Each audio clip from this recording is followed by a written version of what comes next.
Bonjour à tous et bienvenue à Cash Club. Alors on se retrouve aujourd'hui pour un nouveau format dont je vous avais parlé sur la chaîne. C'est un podcast consacré aux grands événements de la semaine. Et donc je vais le faire en compagnie de Yann Colby de la chaîne Wrestling Clinic. Salut Yann. Salut à tous, bienvenue et merci Ali de lancer ce format avec moi-même. T'as pris tes notes, t'as fait tes devoirs, on va passer un bon petit moment là, non?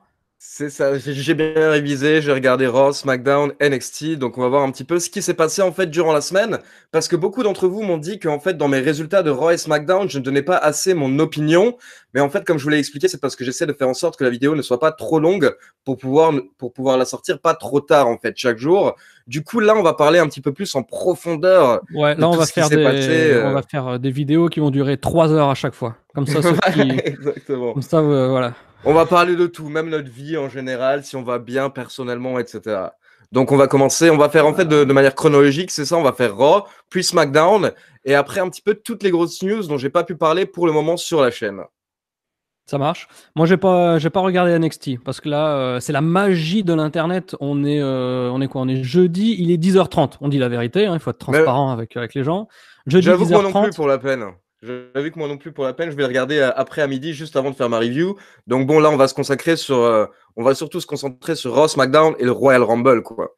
Ah, c'est dimanche le Rumble? C'est dimanche le Rumble, il paraît. Ok, ça marche. Bon, bah, je te laisse lancer les hostilités avec Raw. Moi, je m'occuperai de SmackDown après, si ça te va. Allez, c'est parti. Donc en fait, ce qu'on va faire, c'est on va citer les segments un par un. Et donc on va voir s'il y a quelque chose à dire ou si on peut passer, parce que bon, tous les segments ne sont pas forcément intéressants. Je veux dire, un segment avec Mojo Rawley, j'ai jamais vu que ça intéressait quelqu'un, quoi. Il y avait un truc avec Mojo Rawley à Raw. Non, justement, vu que ça Ok, n'intéresse personne. ok. Bon, alors c'est parti. Yann, Yann, toi aussi qui avais suivi Raw, tu te souviens par quoi on avait commencé? Bah, je sais pas, je t'ai dit que c'est toi qui t'occupais de Très Raw. bien. Donc on avait commencé par le segment entre Lesnar, Braun Strowman et Finn Balor, qui était un petit peu orchestré en fait par Vince McMahon, qui était également présent dans le ring. Donc personnellement en fait, moi j'en avais pas trop parlé dans la review, mais j'ai bien aimé en fait la manière dont Vince McMahon est totalement contre Finn Balor en fait, alors que justement il devrait nous hyper le match pour dimanche. Et bah là clairement en fait il ne croit absolument pas en Finn Balor, et au final c'est limite c'est Paul Heyman en fait qui a dû vendre le match. C'est Paul Heyman qui a dû donner de la crédibilité à Finn Balor, parce que si tu écoutes Vince McMahon, en fait, il y a tout simplement aucune chance que Finn Balor remporte le match dimanche. Donc je sais pas ce que tu en penses, qu'est-ce que tu as pensé de ce segment? Bah, moi, je m'étonne que tu aimes bien ça parce que personnellement, je trouve que c'est quelque chose d'extrêmement contre-productif, tu vois. Vince McMahon, c'est quand même le chef de la bande. Et s'il y a une personne qui doit endosser le rôle de, comment dirais-je, de celui qui va porter à bout de bras le marketing du match, tu vois, que ça donne envie aux gens, c'est lui qui devrait être, je dirais, un peu l'arbitre des débats, où d'un côté, éventuellement, tu peux avoir Iman qui va dire oui, c'est impossible que Balor gagne, de l'autre côté, Strowman qui va dire toi, le petit enfant, laisse-nous jouer entre adultes.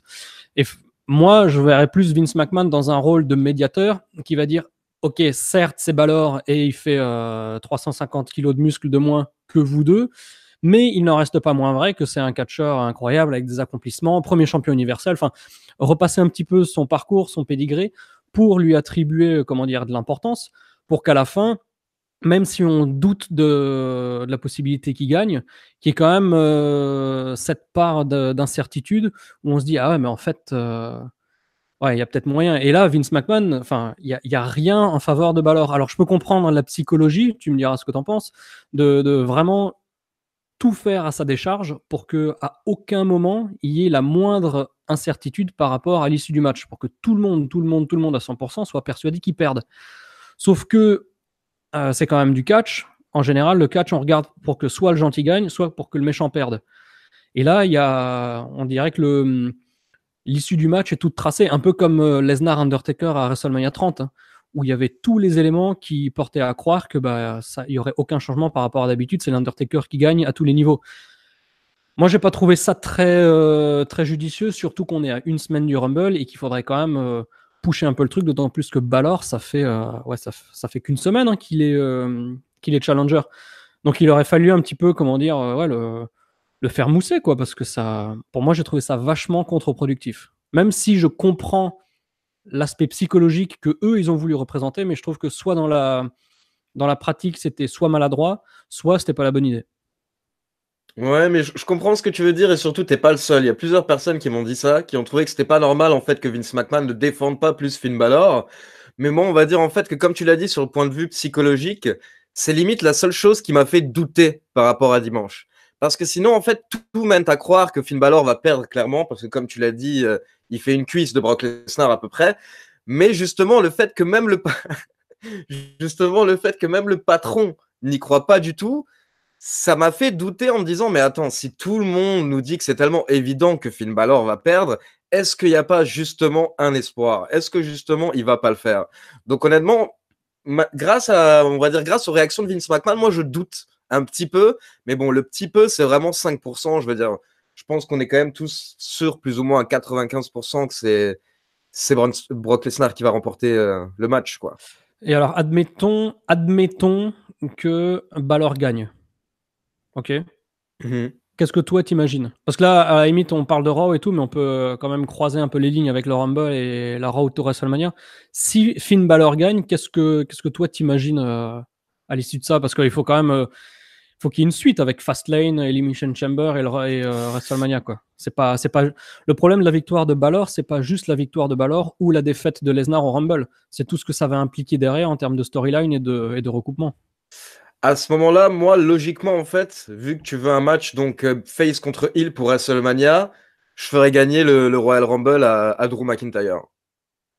Ah, moi, je te... Parce que. moi, je te parlais de Finn Balor, le mec, il me parle du Bah Rumble. oui, mais justement, je veux dire, pour avoir un match Drew McIntyre contre Finn Balor à WrestleMania, Finn Balor remporte le match, Brock Lesnar se casse à l'UFC, et vu que tu peux pas avoir un face contre face, donc ça veut dire Seth Rollins peut pas gagner à ce moment-là, et il y a qui Dean Ambrose, il a pas le niveau actuellement pour être au niveau du championnat du monde, donc pourquoi pas un Drew McIntyre à ce moment-là contre Finn Balor à la limite.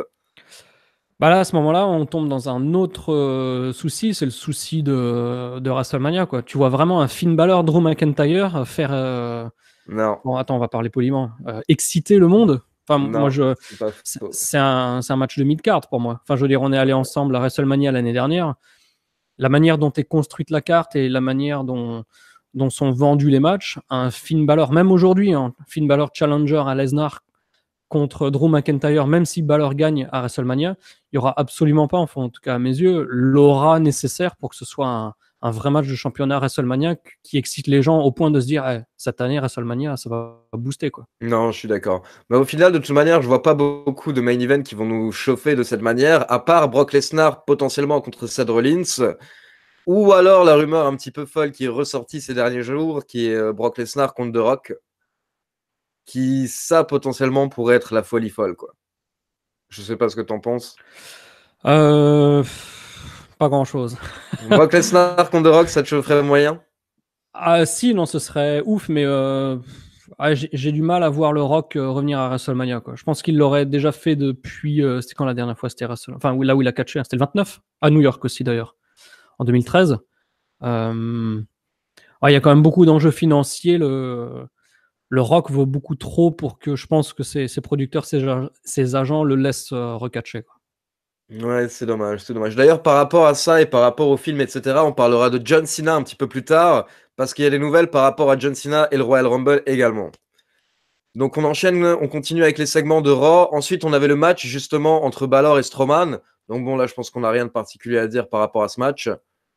Non, ah si, ouais, moi il y a un truc qui m'a choqué, parce qu'on est dans du catch. C'est des gentils contre des méchants, et il y a des règles, on est d'accord?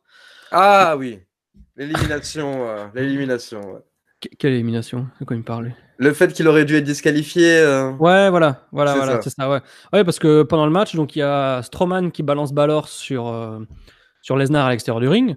Lesnar le chope et il le jette en arrière, overhead belly to belly. Dans quel monde le mec n'est pas disqualifié? Enfin, Ouais, il y dans a quel pas monde mal de Balor monde. ne gagne pas le match par disqualification? Il y a pas mal de monde qui m'a fait la réflexion sur les commentaires. J'avoue que j'ai pas re-regardé Raw pour vérifier, mais est-ce que l'arbitre regardait clairement la scène à ce moment-là? Alors, j'ai pas le souvenir en tête, mais je me souviens que quand je l'ai vu, j'étais extrêmement choqué de voir que le match continuait en fait. Donc, a Ouais. priori, c'était que l'arbitre le voyait. Si jamais il y a des corrections, n'hésitez pas à mettre des commentaires, hein. Mais a priori, oui, il aurait dû y avoir disqualification. Bon, c'est les règles particulières qui s'appliquent à Brock Lesnar, quoi. Ouais, l'absence de règles. Ouais, non, mais ça, c'est pas faux. Pas mal d'abonnés l'avaient remarqué également. Et donc ensuite, on a enchaîné avec le segment avec Bobby Lashley qui venait fêter en fait son titre intercontinental. Donc on avait un petit podium, Bobby Lashley qui nous a fait des pauses, exactement. Et ensuite, il s'est fait interrompre par Apollo Crews. Alors donc personnellement, je vais commencer en disant que Apollo Crews, malheureusement, ça marche pas, quoi. Ça marche pas pour moi, pour le moment en tout cas, parce que c'est vraiment c'est X, Y ou Z, c'est personne. C'est tout le monde est personne en même temps en fait, Apollo Crews. C'est pas de personnalité, c'est aucun segment, aucune vignette depuis qu'il est à la WWE. C'est le mec qui apparaît de temps en temps en souriant, en mode au fait, je suis là, je sais faire des moonsaults, je sais faire des somersaults, etc. Et j'ai vraiment la patate tout le temps, les gars. Je suis content d'être là, mais au final, il est tout le temps là pour perdre. Il n'a pas eu une rivalité crédible depuis qu'il est à Raw. Et donc, enfin, je veux dire, on savait que ça allait être un petit match bouche-trou. C'était cool, il a fait son petit. Ils ont fait leur battle de pause. Donc, bon, voilà, je veux dire, ça, j'imagine que ça divertit des personnes. Moi, ça m'a fait sourire vite fait. Pas plus que ça non plus, quoi. Après, on a eu un match correct entre les deux, très rapide au final. Donc, Bobby Lashley a conservé son titre encore une fois grâce à une intervention de Lio Rush. Donc par contre, j'aime bien, moi, l'association entre Lio Rush et Bobby Lashley. Tu me diras ce que t'en penses. C'est juste que je trouve que Bobby Lashley devrait être vraiment plus vendu comme un monstre. Arrêtez un petit peu peut-être avec ce délire de Chip and Dale. Là, c'est quoi ce délire? Il faut jouer sur ses muscles, quoi. Arrêtez de jouer sur ses fesses. Alors la première question que j'ai envie de te poser, c'est est-ce que c'est en hommage à Lio Rush que tu as mis un sweat blanc aujourd'hui? Non, non, Non? c'est en hommage à la vie. À la vie, ok. Bah, c'est vrai qu'on est un peu plongé dans ton univers geek, comme ça, que c'est qui, c'est Franklin derrière toi qui te fait Non, des mamours, hein. c'est pas Franklin, C'est pas merde. Franklin? Non. C'est pas Franklin. Moi, ce qui m'a... Ouais, bon, comme tu as dit, le match, voilà, c'était sympa, sans plus. Tu as fait le tour d'Apollo Crews, effectivement. C'est un exemple typique du fait que... Parce que le gars, c'est un ouf, quoi. Moi, je l'avais vu à WrestleMania 29 aussi.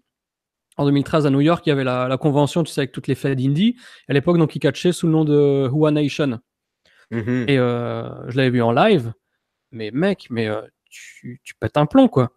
Donc, c'est à ce moment-là que tu te rends compte vraiment que, athlétiquement, tous les catcheurs WWE, ils sont dans une autre... c'est une autre dimension. On ne peut pas imaginer par rapport à ce que sont les catcheurs indie et tout. C'est des trucs hallucinants. Mais Apollo Crews, ouais, c'est l'exemple typique du mec qui a physiquement tout ce qu'il faut, mais il a rien de ce qu'il faut pour devenir une star. Et ça Ouais. montre bien que tu peux être ce que tu veux physiquement. Enfin, bon, derrière c'est Flair, mais Hogan, enfin voilà, Hogan, c'est Hogan. Les catcheurs techniques n'ont jamais été des stars qui ont fait soulever les foules à l'échelle nationale et mondiale. Rock, Cena, Hogan, ils n'ont jamais été connus pour leur niveau technique. Ils ont eu d'autres attributs qui sont les attributs nécessaires pour devenir des stars. Apollo Crews, il les a pas. Mais moi, ce qui m'a un petit peu dérangé dans ce truc, enfin, j'ai pas capté, ou alors j'ai oublié déjà, tu me diras, c'est donc effectivement, Lashley, il est là, il chauffe les guns, et il y a Apollo Crews qui vient. Donc déjà, par définition, n'importe quel mec qui vient se mesurer à Bobby Lashley, on sait qu'il va perdre. On est d'accord? Yes. Voilà. Suite à ça, d'après ce que j'avais compris, c'est si tu veux un match contre Lashley, il faut le battre au post down, enfin au truc de biceps. Mhm. Mais jusqu'à preuve du contraire, personne ne bat Lashley, ni même Apollo Crews lors de Raw. Lors du post-down? Ouais, donc d'où il a eu son match avec Lashley, alors qu'à la base, il voulait le défier en biceps pour avoir le droit, s'il arrivait à le battre en biceps, à l'affronter pour le championnat intercontinental. Donc, enfin, moi, j'ai pas capté. Pour moi, c'était vachement illogique. Bah, au final, il a quand même eu les meilleures réactions de la foule, on va dire, quand il tapait ses pauses, quoi. Ouais, mais voilà, il y a Wrestling Clinic contre Catch Club. Wrestling Clinic aimerait bien affronter Catch Club, mais d'abord, il faut qu'il le batte je sais pas, en univers geek. Donc, de toute façon, c'est toi qui vas gagner, tu vois. Mais finalement, j'ai quand même le droit de t'affronter, alors que de toute façon, j'ai perdu le premier truc qui m'aurait permis d'accéder à un match. Tu vois ce que je veux dire? Ouais, c'est vrai qu'il n'y a aucune logique en soi. Ouais. Donc, c'est là-dedans que se perd beaucoup la WWE. Il y a un manque de logique, mais il y a un tel un tel surplus d'informations et de concepts et de choses à comprendre et processer du matin au soir qu'en fait, s'il y a des trucs qui n'ont aucun sens, de toute façon, on s'en fout parce que dans 5 minutes, ce sera oublié, quoi. C'est ce que j'allais dire, je pense que les bookers ne se font plus même pas tellement chier en fait, parce que comme tu l'as dit exactement, il y a tellement d'informations et tellement d'heures de show par semaine que c'est bon, la semaine d'après c'est oublié, on s'en fiche. Parfois Pardon. on fait comme si des événements n'avaient même pas existé et c'est pas grave au final, quoi. Hashtag Donc, Survivor Series, quoi. exactement. T'es aussi inexistant que le pré-show du Survivor Series, c'est un petit peu ça.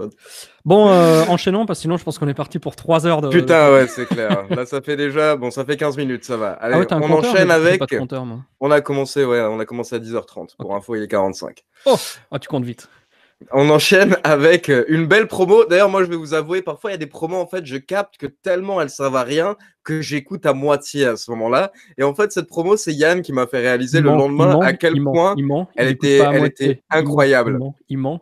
Donc, Au c'est la téléphone, il promo m'a de dit, Seth. j'écoute pas. C'est pas que j'écoute pas, c'est juste que le soir, quand je regarde Raw, en même temps, pour vous expliquer, j'ai quand même mon téléphone en main et j'ai aussi une fenêtre avec 9gag pour me divertir, sachant qu'il y a des pubs toutes les 8 minutes à peu près, donc t'es obligé de t'occuper d'une manière ou d'une autre.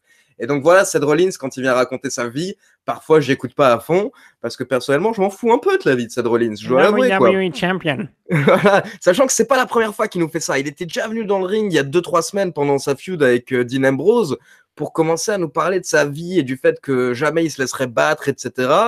Et donc là, il nous a fait plus ou moins de nouveau la même chose lors de Raw lundi.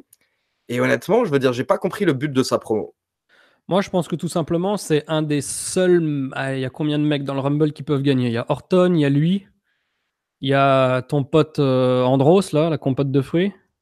Strowman, McIntyre. Strowman, McIntyre, ouais, McIntyre, j'y crois pas trop. Donc, il y a même pas une poignée de mecs qui peuvent gagner le Rumble. Donc, selon moi, en fait, c'était simplement pour mettre le spotlight de manière un peu plus accentuée sur un des rares gars qui peut gagner le Rumble, pour que les gens, malgré tout, ne l'oublient pas, parce que si on n'avait pas vu Rollins à Raw, je pense qu'on aurait un peu oublié sa potentielle victoire, quoi.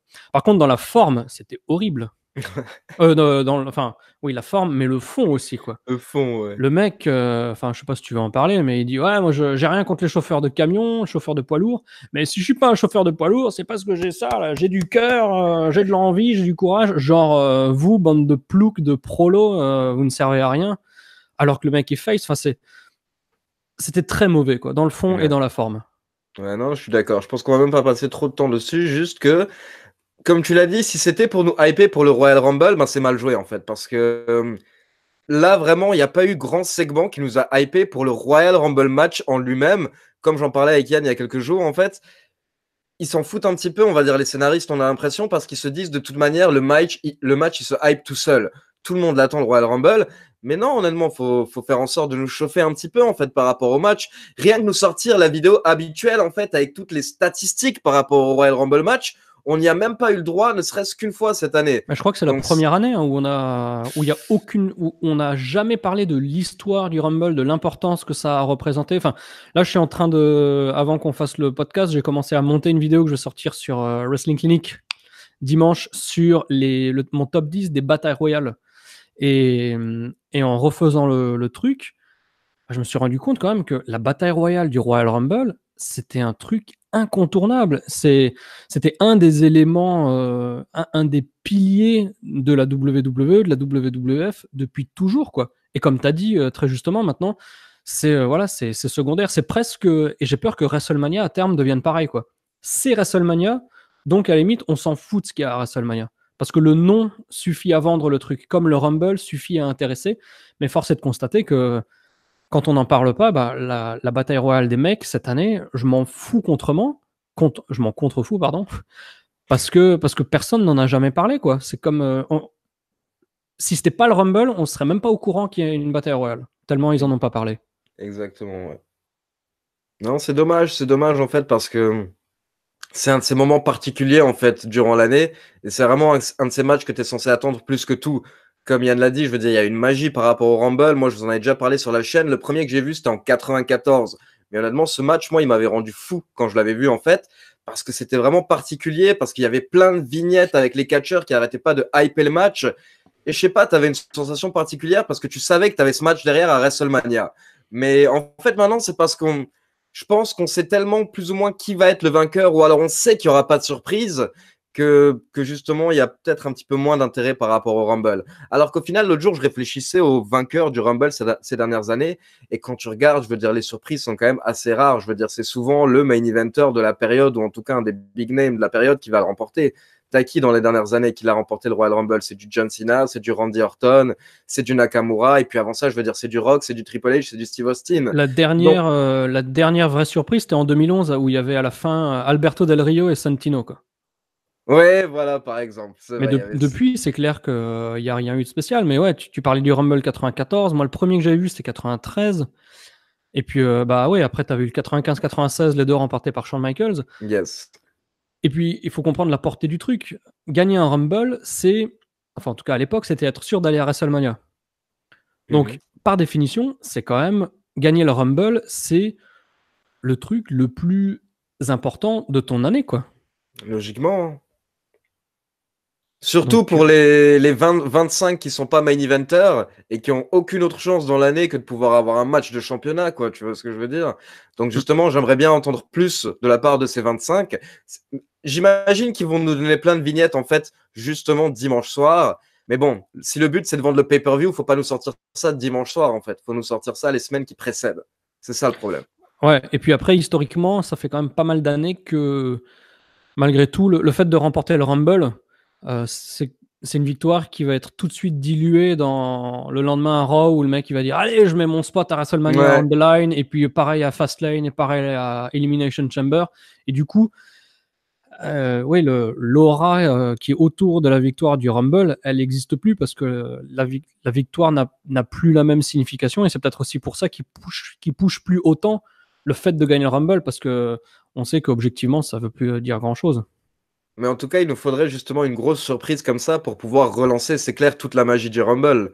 Tu nous fais, tu nous fais une, Yann qui me fait des grimaces, hein, désolé. Tu nous fais une Je me suis espèce mis de à l'écran, t'inquiète. surprise et ah d'accord. Tu nous fais une espèce de surprise énorme. Bah à partir de ça, c'est clair que l'année d'après, tout le monde a les yeux rivés sur le Royal Rumble. On en parlait avec Yann l'autre jour pour délirer, mais je veux dire, imaginez dimanche soir quelqu'un qui n'a pas gagné depuis 2 ans et qui remporte le Royal Vas-y, Rumble. dis son nom. Kurt freaking Rollins, non, Kurt Non, non. Hawkins qui remporterait le Royal Rumble dimanche. Ça, ce serait Est-ce que génial. ce serait pas la fin du monde, je veux dire? Imaginez ce que ce serait sur les réseaux sociaux, tous les médias qui en parleraient le lendemain et tout. Je veux dire, on avait un Royal Rumble avec plein de stars et au final, c'est Kurt Hawkins qui l'a remporté. Et comme Yann en parlait, je veux dire, il pourrait perdre son shot, il pourrait ne pas aller à WrestleMania. Le lendemain, il annonce Ouais. qu'il met son shot en ligne lors du prochain Elimination Chamber. Et voilà, au final, c'est quelqu'un de normal, genre un Seth Rollins ou un Drew McIntyre qui le bat. Mais rien que pour l'effet de surprise dimanche soir, ce serait vraiment génial de voir quelqu'un comme Hawkins remporter le match. Je suis d'accord avec toi, Ali. Ensuite, qu'est-ce qu'on Ouais. avait? Ensuite, donc, on avait justement le match entre Rollins et McIntyre. Donc, victoire de Rollins par un roll-up à la fin.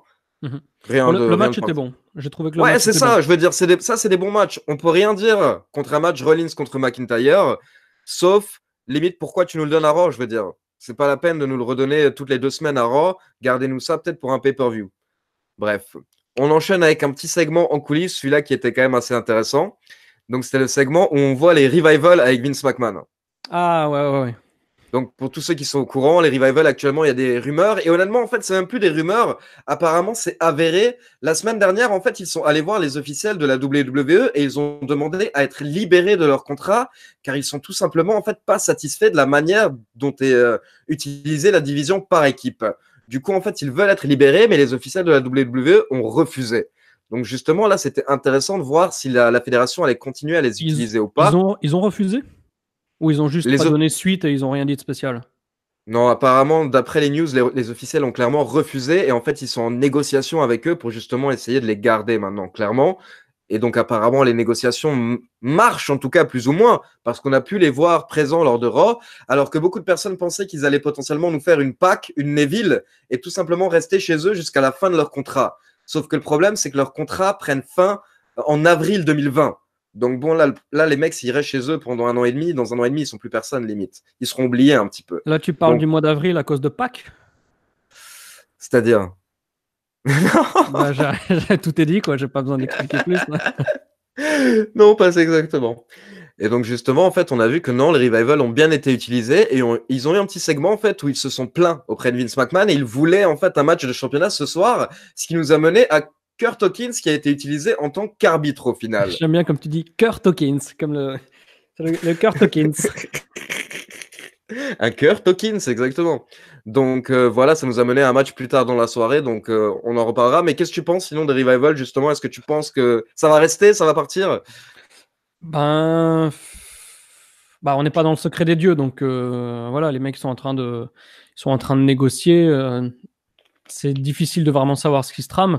Après, c'est plus la manière dont on peut interpréter, la manière dont ils vont les booker depuis qu'ils ont demandé à leur sortie. C'est vrai que récemment, la WWE, pardon, a été assez considérante par rapport aux catcheurs qui pouvaient se plaindre, tu vois, qui n'estimaient pas avoir la place qu'ils méritaient sur les shows, et effectivement, ils leur ont donné des petits pushs, quoi. Donc il faudra voir comment est-ce qu'ils continuent à booker Revival. Moi, quand j'ai vu Hawkins arriver, et puis après, bon, on peut enchaîner direct après sur le match de Revival contre Ascension, Yes.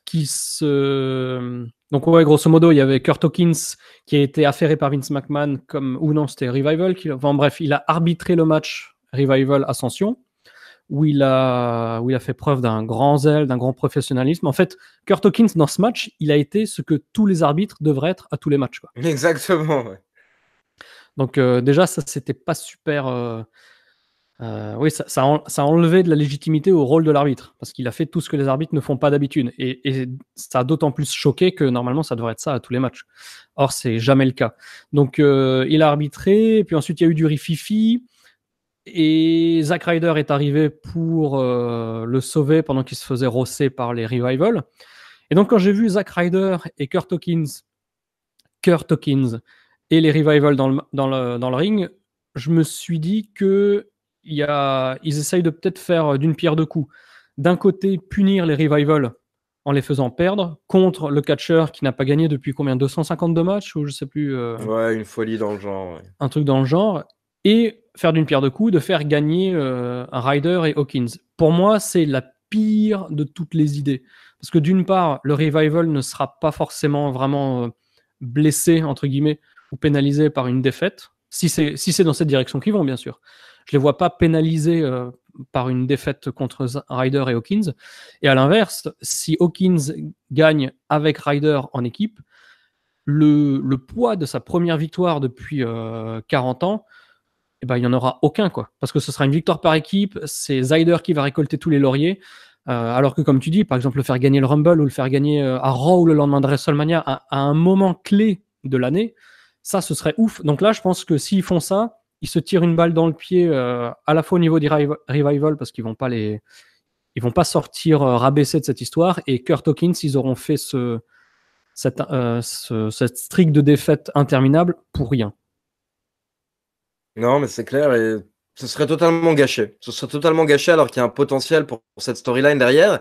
Et puis au bout d'un moment, en fait, c'est con même, mais merde, quoi. Je veux dire, Kurt Hawkins, en soi, il a un bon look et il se débrouille bien dans le ring. C'est dommage, quoi. Le mec, ils sont en train de gâcher sa vie. Il est juste pas utilisé, il est mal utilisé. Et Zack Ryder, c'est pareil, alors qu'au final, il pourrait faire une équipe correcte.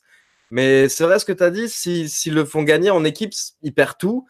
Alors que logiquement, rien que quand tu le disais, là, ça m'a fait réaliser que je veux dire sa victoire, ça devrait être un WrestleMania moment, limite. Kurt Hawkins, il devrait avoir Ouais. une petite feud, en fait, qui devrait se builder jusqu'à WrestleMania, quitte à avoir un match de 5 minutes, on s'en fiche. Mais sa victoire, en fait, c'est digne d'un moment qui devrait avoir lieu à WrestleMania normalement. Ouais, Donc, bon, WrestleMania, ou en tout cas dans un cadre qui s'y prête, un cadre où les gens vont être réceptifs. Si tu fais ça à Wichita, Kansas, ou dans un bled paumé, on s'en fout. Il faut le faire, ouais, comme tu dis, à WrestleMania, le lendemain de WrestleMania, à un moment où il y aura des smarts, des gens qui mesureront vraiment la portée du truc pour réagir de la manière dont il faut réagir pour que ça passe auprès du public général, au public mainstream, pour que les gens mesurent l'importance de la chose.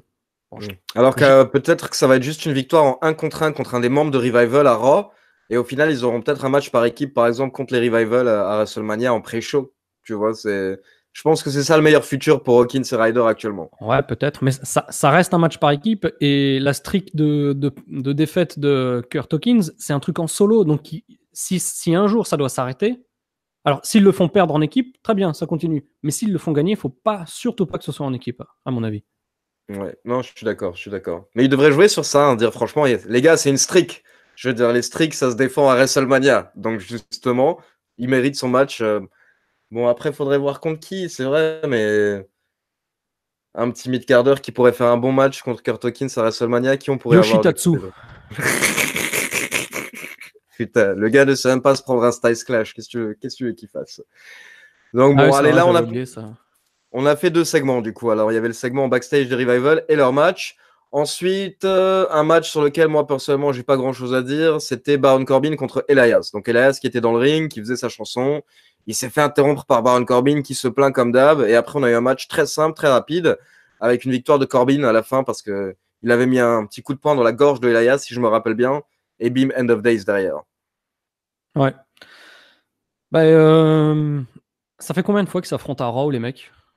Juste, c'est ça le délire en fait, c'est que limite j'ai tellement l'impression d'avoir déjà vu exactement ce segment avec Elias qui se fait interrompre par Corbin que là c'était vraiment copier-coller d'un autre draw quoi. J'ai l'impression que ça fait 1 mois que je vois ça chaque semaine. Ouais, voilà. Donc bon, c'était rien de phénoménal. Ouais, bon, effectivement, passons. Bon, moi, je suis un grand fan d'Elias. Je pense que Pareil. quand il aura vraiment trouvé son truc pour dépasser le cadre du chanteur, machin, pour qu'il soit vraiment quelqu'un qu'on a envie de voir dans des matchs et des matchs à enjeu, je pense qu'il va exploser. Corbin, moi, j'en peux plus, quoi. Bon, le mec, c'est un géant, ok, il fait 2 mètres, il est extrêmement rapide. Enfin, comme je disais au début, hein, athlétiquement, on sous-estime à quel point les mecs sont tous des oufs. Et Baron Corbin le premier. Mhm. Mais j'ai l'impression, ouais, je sais pas, c'est déjà qu'il arrête de s'habiller en faux garçon de café. Enfin, c'est horrible, je trouve. Ce que Elias lui a dit d'ailleurs, mais ouais non, pour moi Corbin c'est simple. Il s'est pas trouvé du tout en fait. Là il est en train de jouer un mec qui est pas lui du tout. C'est comme Steve Austin en Ringmaster. T'es là, t'es pas mauvais, donc tu dois être à la WWE, mais là t'es dans une gimmick qui te correspond pas du tout. Donc peu importe ce que tu fais, c'est pas génial. Et en plus, par contre, Corbin n'a pas du tout le charisme d'un Steve Austin, par exemple, ou quoi que ce soit. Donc, Il a la non, même Corbin, comment dire, le non cheveutisme. C'est à peu près le même. ça c'est une qualité, je trouve. Mais je veux dire. C'est vrai, c'est vrai. Bah, tu vois, Mais je fais des efforts, j'essaye de te rattraper un peu. ouais, t'as du chemin encore, ça va. Ouais, t'as 3 générations d'avance. Mais non, Baron Corbin, faut faire quelque chose. Shakez-moi tout ça. Rendez-le-moi un petit peu plus dark de nouveau. Mais je veux dire, cette espèce de personnage corporate, il sert à rien. Bah, surtout qu'il est plus corporate. Enfin, il était En corporate à plus, l'époque où il ouais. était general manager, mais il l'est plus. Donc là, il se présente toujours de la même manière, donc je capte pas trop, ce qu'il veut, quoi. Et moi, ce Non. que j'aime pas dans les catcheurs qui catchent en jean, donc il y a Elias, mais bon, lui je l'aime, donc voilà, je suis subjectif. Mais genre Ambrose, Baron Corbin, c'est comme quand je vois des mecs marcher dans la rue avec des jeans slim. J'ai envie de dire, mais arrêtez, putain, c'est tellement inconfortable. Et quand je vois les mecs catcher en jean, c'est la même chose. Je dis, mais prends-toi une tenue de catcheur, quoi, c'est vachement plus confortable. Ouais, c'est pas faux. Moi, ça m'empêche de regarder de manière sereine, quoi. Moi, ça dépend des catcheurs, en fait. Autant parfois, Elias, par exemple, comme tu l'as dit, pareil, ça me gêne pas. Je sais pas pourquoi. Mais les autres catcheurs, c'est Tu comme l'as tu l'as. mon secret. Comme tu peux être. Mais les autres catcheurs, comme tu l'as dit dans une vidéo, on dirait parfois un manque de recherche en fait. Je veux dire, il faut se faire un ring outfit, quoi. Ça paraît logique, mais bon. Qu'est-ce que tu Si pensais de ça, mon ring outfit à l'époque? ça donnait envie de faire la fête. Ça te mettait tout de suite dans le party. T'avais Party Boy qui était là et il faudra qu'on vous montre des extraits de Yann et de sa carrière de catcheur. On Oui, fera une vidéo. On une fera autre une fois. vidéo archive. Faudra qu'on chope toutes les archives et on fera une vidéo parce que vous pourrez voir d'autres têtes que vous connaissez comme Tom Laroufa que tu as affronté par exemple, donc on pourra le voir. Story, Mon premier match, c'était voilà. contre Tom Laroufa. Et Story qui était arbitre aussi à l'époque, donc qui t'avait arbitré aussi par exemple. On vous racontera un petit peu la carrière de Yann. Bon, on termine parce que ça fait déjà 30 minutes qu'on est sur Raw. Ouais, c'est pas Donc, grave. ensuite, A Moment of Bliss. A Moment of Bliss, bagarre générale des catcheuses pour vendre Attends, le Royal Rumble. je vais vomir, je reviens. Donc voilà, bagarre générale des catcheuses pour vendre le Rumble. C'était la bagarre la plus organisée de tous les temps, comme je l'ai expliqué dans ma review, parce qu'elles se sont battues et en même temps elles sont retournées en coulisses pour pouvoir justement préparer le segment d'après. Donc c'est vraiment bien. Quand Ah ouais, elles s'organisent parfaitement comme ça, c'est bien fait. Et donc, la belle nouvelle, la grande nouvelle de Raw, en fait, lundi soir, c'était Madame Bliss, la grande Alexa Bliss, Le pactage, bon, la grande, pas trop, mais la pactée. la magnifique, qui annonce qu'elle a enfin reçu le feu vert des médecins et qu'elle pourra en fait retourner enfin dans les rings. Ça fait 3 mois environ qu'Alexa Bliss n'a plus lutté suite à plusieurs commotions cérébrales en fait. Du coup, les médecins lui avaient dit qu'elle ne pouvait plus lutter pour le moment. Elle avait repris l'entraînement depuis quelques semaines au Performance Center et donc là, dimanche soir, elle va enfin retourner dans les rings. Et quand elle a annoncé la nouvelle, elle a reçu une très belle pop. On pourrait dire limite une réaction de face en fait de la part du public. Et justement derrière, c'est Lacey Evans, donc une nouvelle arrivée, une lutteuse qui débute dans le roster principal, qui est venue pour un petit peu, on va dire, se moquer d'Alexa Bliss. Donc Lacey Evans, elle a un petit peu la rôle d'une dame en fait, de quelqu'un qui a la classe, etc. Donc elle s'est moquée, elle a dit que c'est pas une gamine qui va remporter le Royal Rumble. Je suis bien d'accord. Ce sera plutôt une femme, une grande femme comme Lacey Evans. Donc voilà, tout ce que j'ai à dire, c'est que j'ai hâte de revoir Alexa Bliss. Je suis très content en tout cas qu'elle puisse remonter sur les rings. Moi aussi. Il faut juste qu'ils arrêtent les plans en contre-champ quand ils la filment, parce que déjà, elle fait 1m22. Et puis quand il la filme d'en dessous, on voit un peu trop son nez, tu sais, comme ça, là. Ah ok. Donc il faut qu'il fasse un petit peu gaffe, parce que ça Je enlève regarde pas de... son nez, je t'avoue. C'est pas de... Bah moi, j'ai assez regardé le reste, donc maintenant, il faut que je passe à D'accord. d'autres parties du corps, tu vois. C'est... Voilà, donc bon. Ouais. En tout cas, son talk show n'était pas phénoménal, on va le dire honnêtement, ces dernières semaines, parce qu'il ne lui donnait pas de contenu, non plus, pas plus que ça. Donc bon, un moment of bliss, c'était pas mal, mais c'est passé.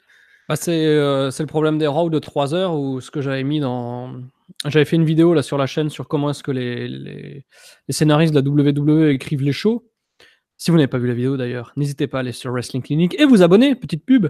Mais faut pas oublier que ouais, il y a 3 heures de Raw et c'est pas forcément que le Moment of Bliss il est mal fait ou il lui donne pas de contenu, c'est qu'ils se disent bah nous voilà une bonne opportunité de bloquer 10 minutes de show et c'est déjà 10 minutes de moins à booker et voilà quoi. Mhm. Ouais, c'est pour combler, quoi, je veux dire, mais c'était pas phénoménal, quoi. Non, loin Bon, de là. on termine avec, bon, c'était pas les deux meilleurs segments pour terminer la soirée, donc 2 matchs par équipe. D'abord le match par équipe masculin entre les débutants donc, qui arrivent de NXT Heavy Machinery contre Ascension. Heavy Machinery qui ont fait une petite dédicace aux Bushwhackers, c'est vrai Ouais. d'ailleurs durant le match. Mais ouais, personnellement, pour le moment, je vais le dire, je suis pas trop emballé par Heavy Machinery. Déjà à NXT, en fait, j'avais du mal à me plonger dans l'équipe. Et pourquoi, je vais vous le dire honnêtement, là, ça va être une question de packaging, ça va être une question de physique.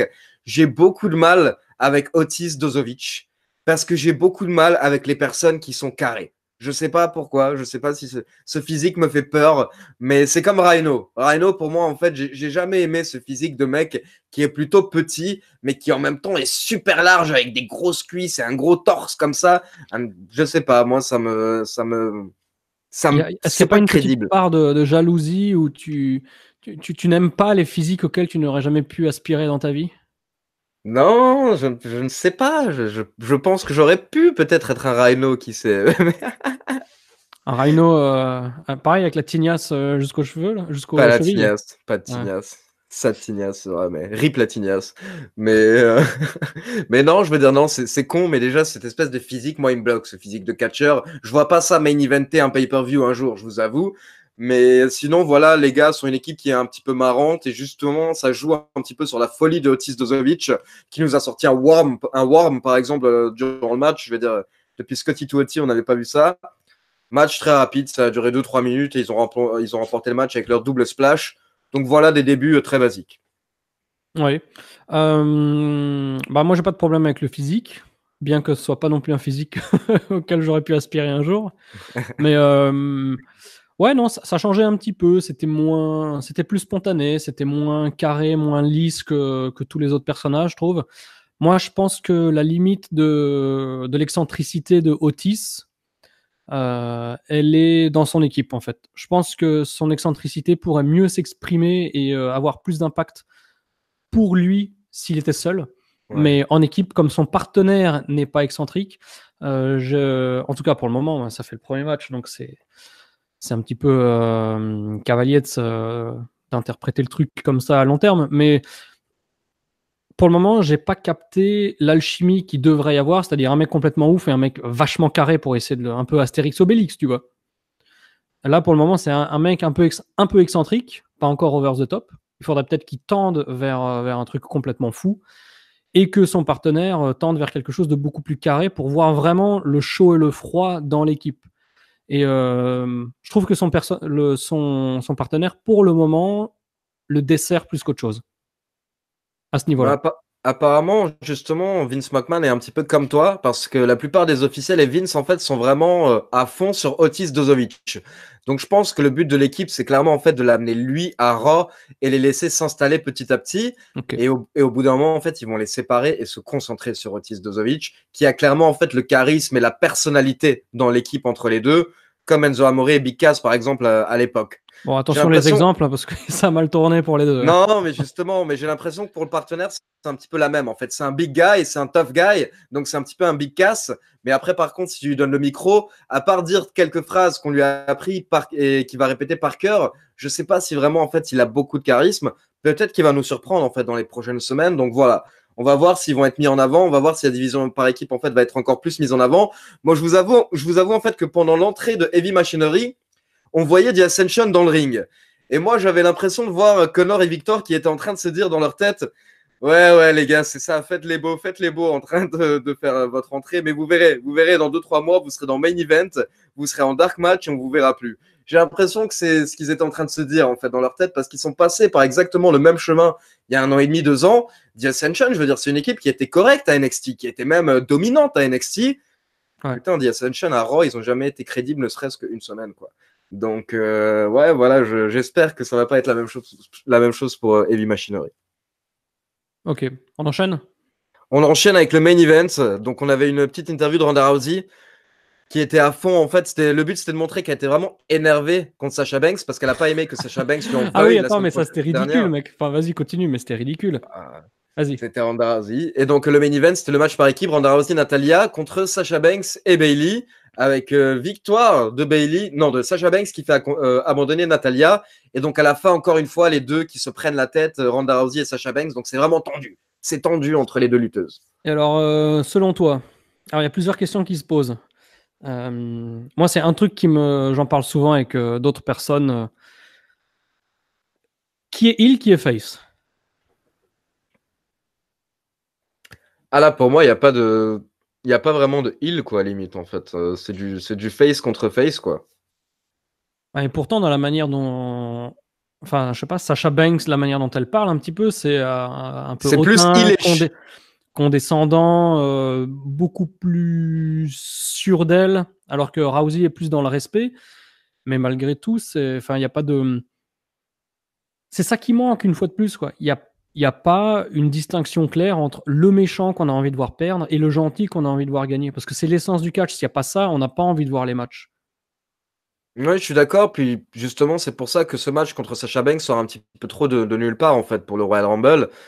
Alors qu'encore une fois, on est sur un des Big Four de l'année, un des 4 grands pay-per-view. On aurait pu s'attendre à un bon match pour Ronda Rousey, mais j'ai l'impression que c'est vraiment juste pour combler le temps. Là, on est en mode, il faut combler le temps jusqu'à ce qu'on puisse passer en fait à la rivalité Ronda Rousey, Charlotte, Becky Lynch à nouveau dès lundi en fait. Logiquement, dès lundi, Ronda Rousey va tout de suite pouvoir repasser à cette nouvelle rivalité et on sera direction WrestleMania, Becky Lynch, Ronda Rousey et Charlotte dans une rivalité ensemble.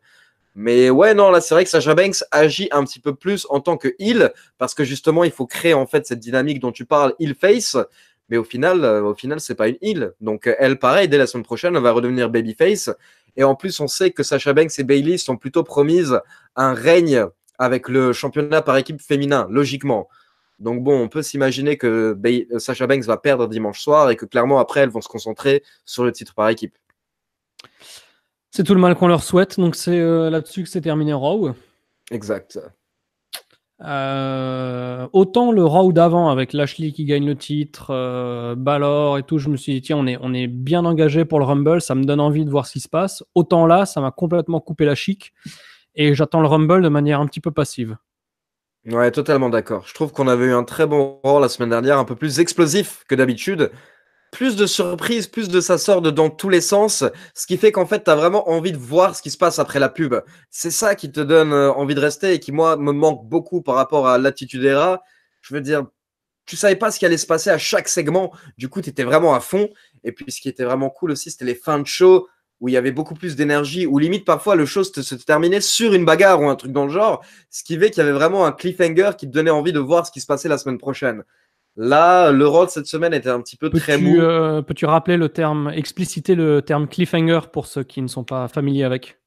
Est-ce que tu peux m'aider à le traduire là tout de suite? J'ai perdu la traduction Eh en tête. ben, un cliffhanger, c'est dans les séries télé, donc la Raw, SmackDown, ce sont des séries télé, c'est un événement qui va conclure un épisode, mais un événement qui va vraiment donner c'est pas un événement conclusif, c'est le début de quelque chose où on se dit ah, mais qu'est-ce qui se passe après, et qui va nous donner envie de regarder la semaine suivante. C'est ça un cliffhanger, comme dans Sous le soleil par exemple, quand le médecin Baptiste Mondino s'est rendu compte qu'il a fait une erreur chirurgicale, et ben on a envie de se remettre samedi après-midi prochain pour voir quel est le patient qui va souffrir de cette erreur. Et moi, ça me manque. Il y a deux choses qui me manquent énormément, en fait, c'est ça. C'est le fait que quand tu l'éteins de la télé, en fait, après Raw SmackDown, tu dises, oh là là, il faut que j'en peux plus, quoi. Il faut que je vois ce qui se passe la semaine prochaine parce que c'est fou. Ça manque. Et puis, deuxièmement, en fait, tout ça, on sent quand même que les storylines, etc., sont moins bonnes. Rien que par rapport à un détail, je dirais, et c'est la foule. Les pop de la foule. Il y a 2-3 semaines, en fait, je me suis fait le DVD sur la carrière de The Rock. C'est la deuxième ou la troisième fois que je me le fais, mais ça faisait plusieurs années que je ne l'avais pas fait. Lequel? Parce qu'il y en a plusieurs. J'ai oublié le titre, mais c'est vraiment celui où tu as un bon reportage de 2 heures au départ sur sa carrière, où vraiment il montre tout. Comment il est arrivé, en fait, et comment il s'est fait huer au départ quand il avait ses bouclettes, etc. Toute la période Nation of Domination, etc.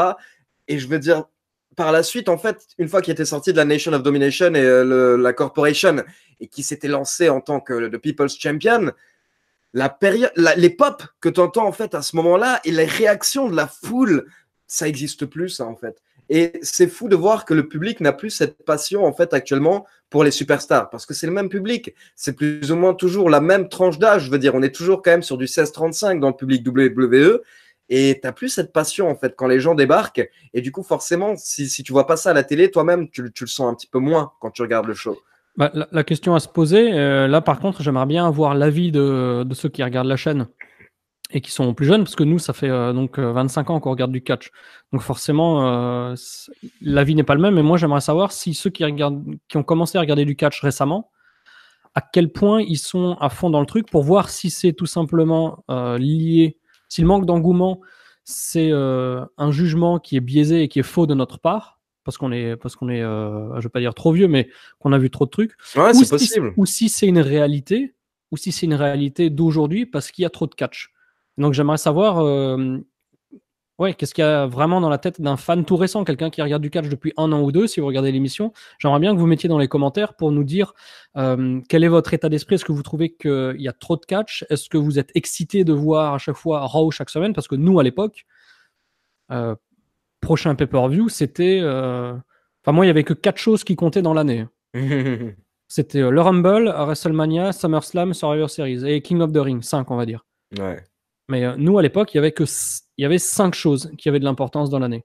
Là, on a l'impression que tous les Raw, systématiquement, c'est quelque chose d'important. Ouais, c'est clair. Et ce qui fait que ça a totalement dévalué les pay-per-view, du coup, je veux dire. Oui, tout est dilué, quoi.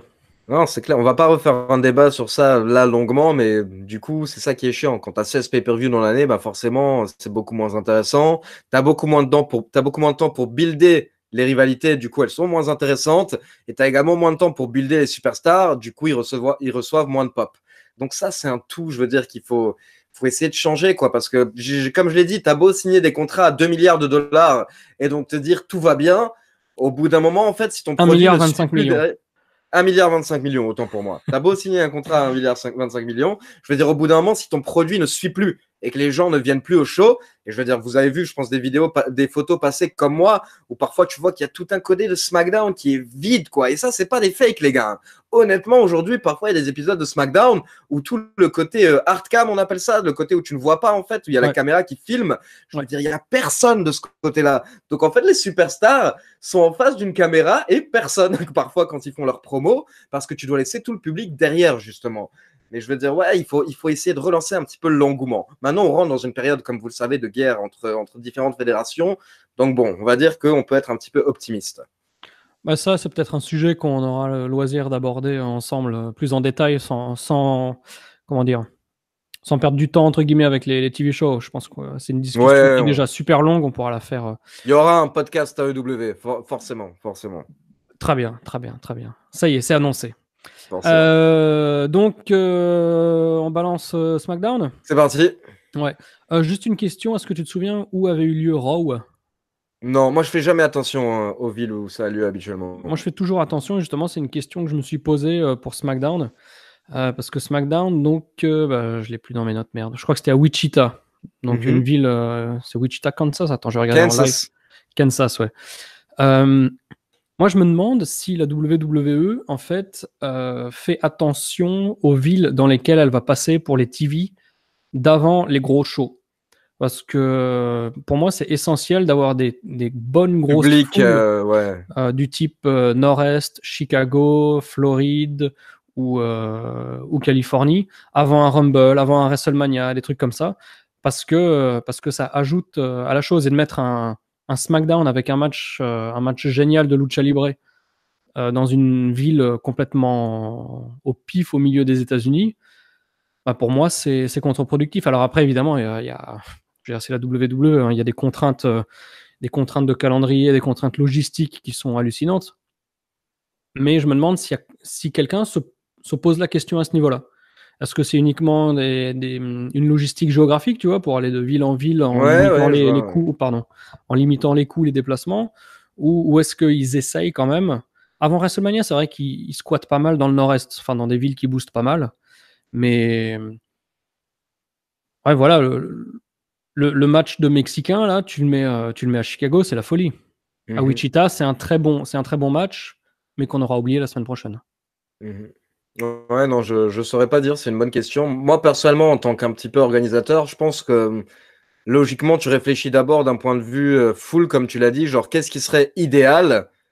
Et en fait, après, tu vois les salles qui sont disponibles, etc. Et après, tu passes à qu'est-ce qui est réalisable. Donc, je pense que c'est surtout ça, comme tu l'as dit, en fait, les contraintes logistiques. Je Mhm. pense que voilà, ils doivent quand même faire. La WWE n'est pas la seule à utiliser ces dates, ces salles, je veux dire. Donc, forcément, Tu t'as crois pas qu'ils ont le toujours le choix dans la choix. date? Donc, je ne vais pas répondre. Je ne répondrai plus. Très bien. Bon, alors c'est Donc, parti, SmackDown. SmackDown, oui, incroyable début, incroyable surprise pour la deuxième semaine de suite. On a une interview un peu chelou de Becky Lynch. Donc, alors déjà la semaine dernière, c'était un peu bizarre, j'ai trouvé. Et alors là, quand SmackDown a commencé et direct Becky Lynch qui arrive, je me dis mais est-ce que sans déconner, je me suis demandé si je m'étais pas gouré, que j'avais pas lancé le SmackDown la semaine dernière dans mon fichier SmackDown. Ouais, moi, je trouve déjà en fait que j'espère que je vais pas me mettre tous les fans à dos, mais en fait, Becky Lynch, elle est en train de refroidir pour moi. Ils sont en train de. Elle est Et moins chaude, tu veux dire? c'est ça, moins hot. Parce que ils sont en train d'essayer en fait d'encaisser justement sur ce qui est devenu Becky Lynch ces dernières semaines. Du coup, justement, ils ouvrent SmackDown avec elle pas mal. Ils savent que la foule va être derrière elle. Mais par contre, ils lui donnent pas le bon texte en fait derrière. Ils lui donnent pas le bon contenu pour pouvoir jouer ce personnage qui est The Man. Et en fait, ces dernières semaines, je trouve qu'elle n'a pas été aussi convaincante qu'elle l'a été au moment où elle a vraiment pété un câble contre Ronda Rousey. Ce moment-là, derrière, en fait, pour moi, Becky Lynch, c'était devenu Steve Austin. Il y avait une espèce de, Mhm. quand tu la voyais marcher, il y avait une espèce de crédibilité. Et là, je trouve qu'elle a reperdu ces dernières semaines. Je trouve que quand elle débarque, elle est là, elle essaye de faire de man, etc.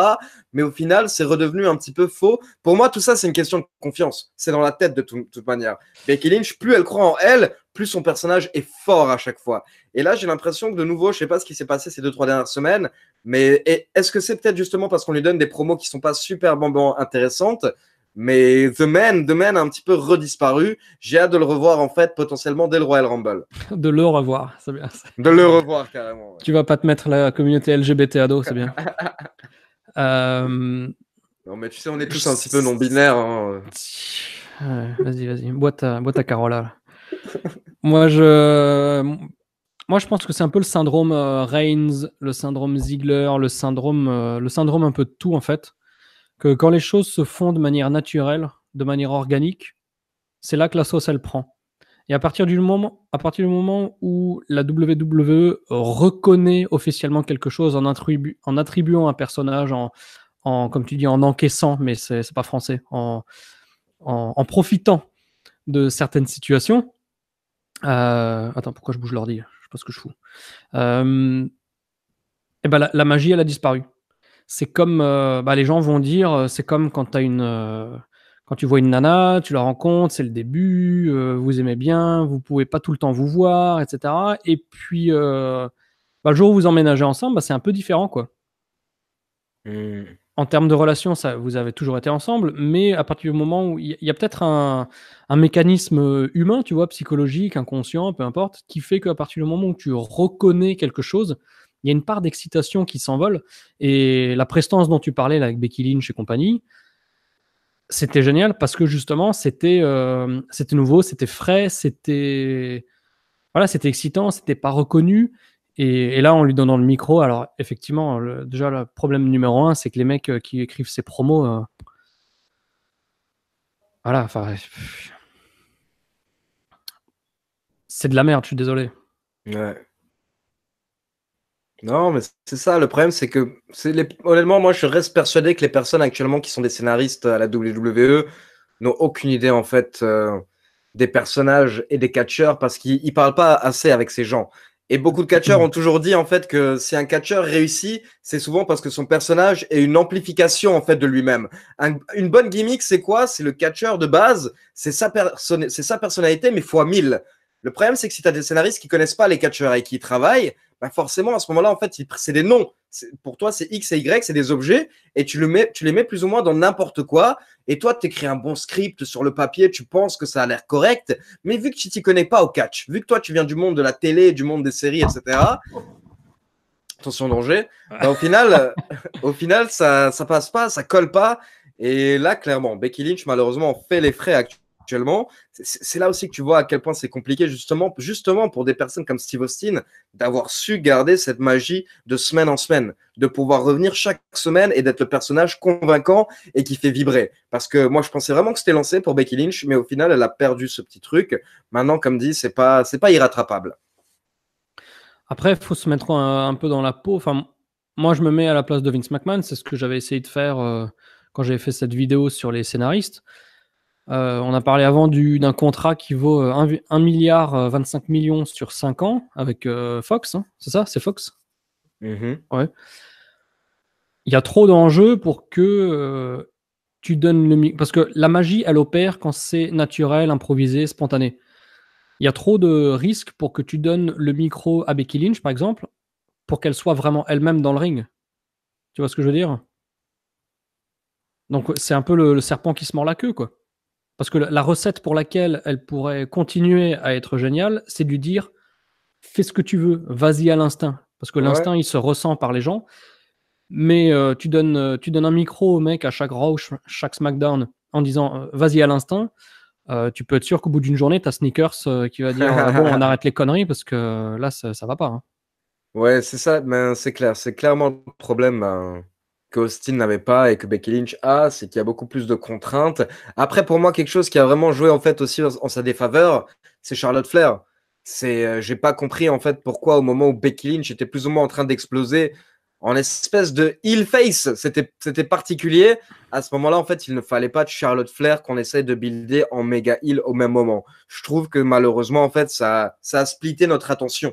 Au lieu d'avoir seulement une grande catcheuse qui est en train de dominer totalement le roster, on avait Charlotte qui était en train d'essayer de faire plus ou moins exactement la même chose que Becky Lynch au final.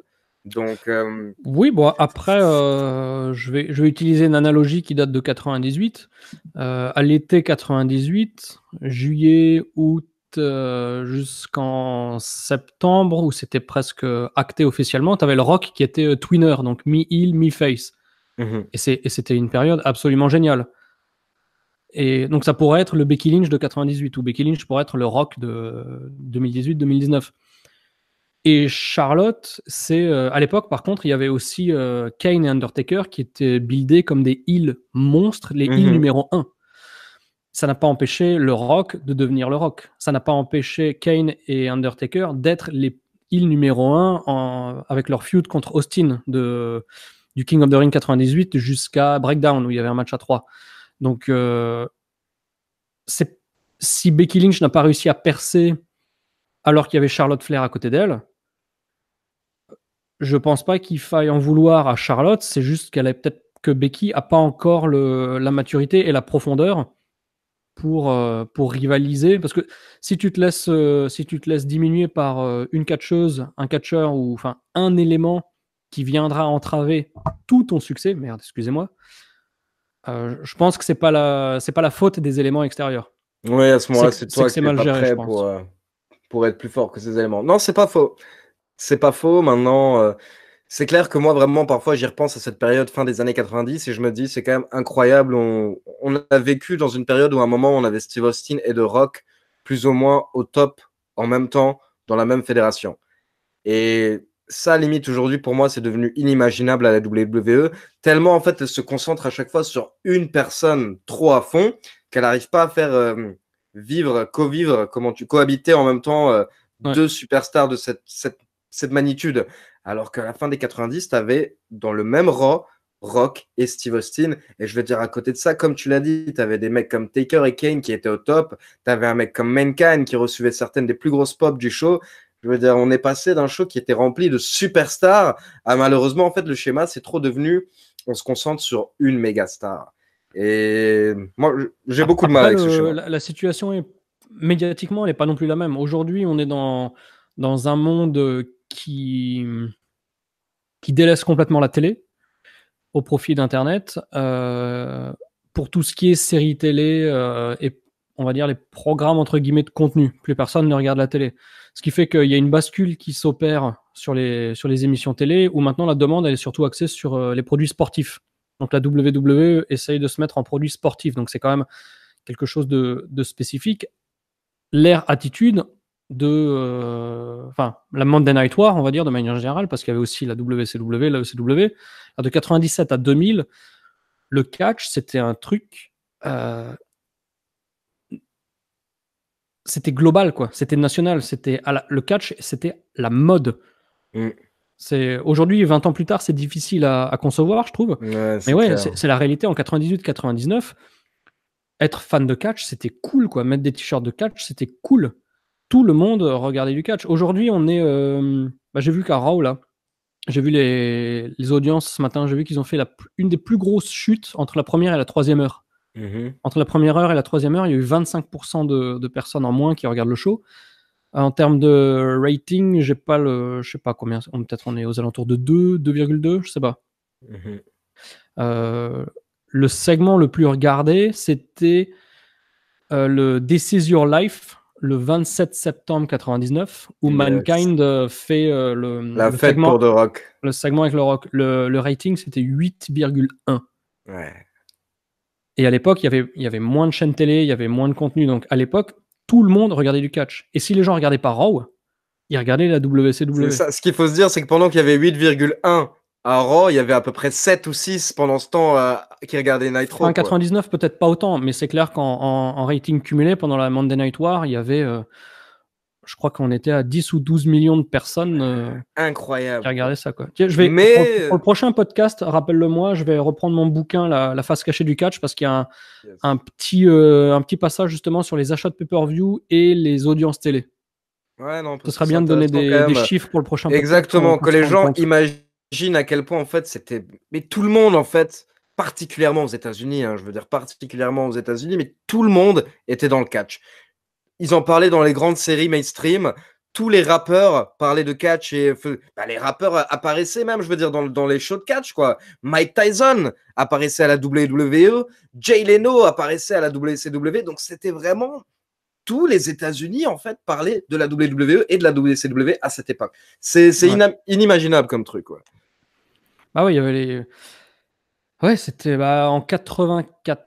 Non, c'était Bash at the Beach 95, je crois. Il y avait quand même un épisode de Alerte à Malibu. Donc, Alerte à Malibu dans les années 90, c'est top 5 des séries, quoi. C'est clair.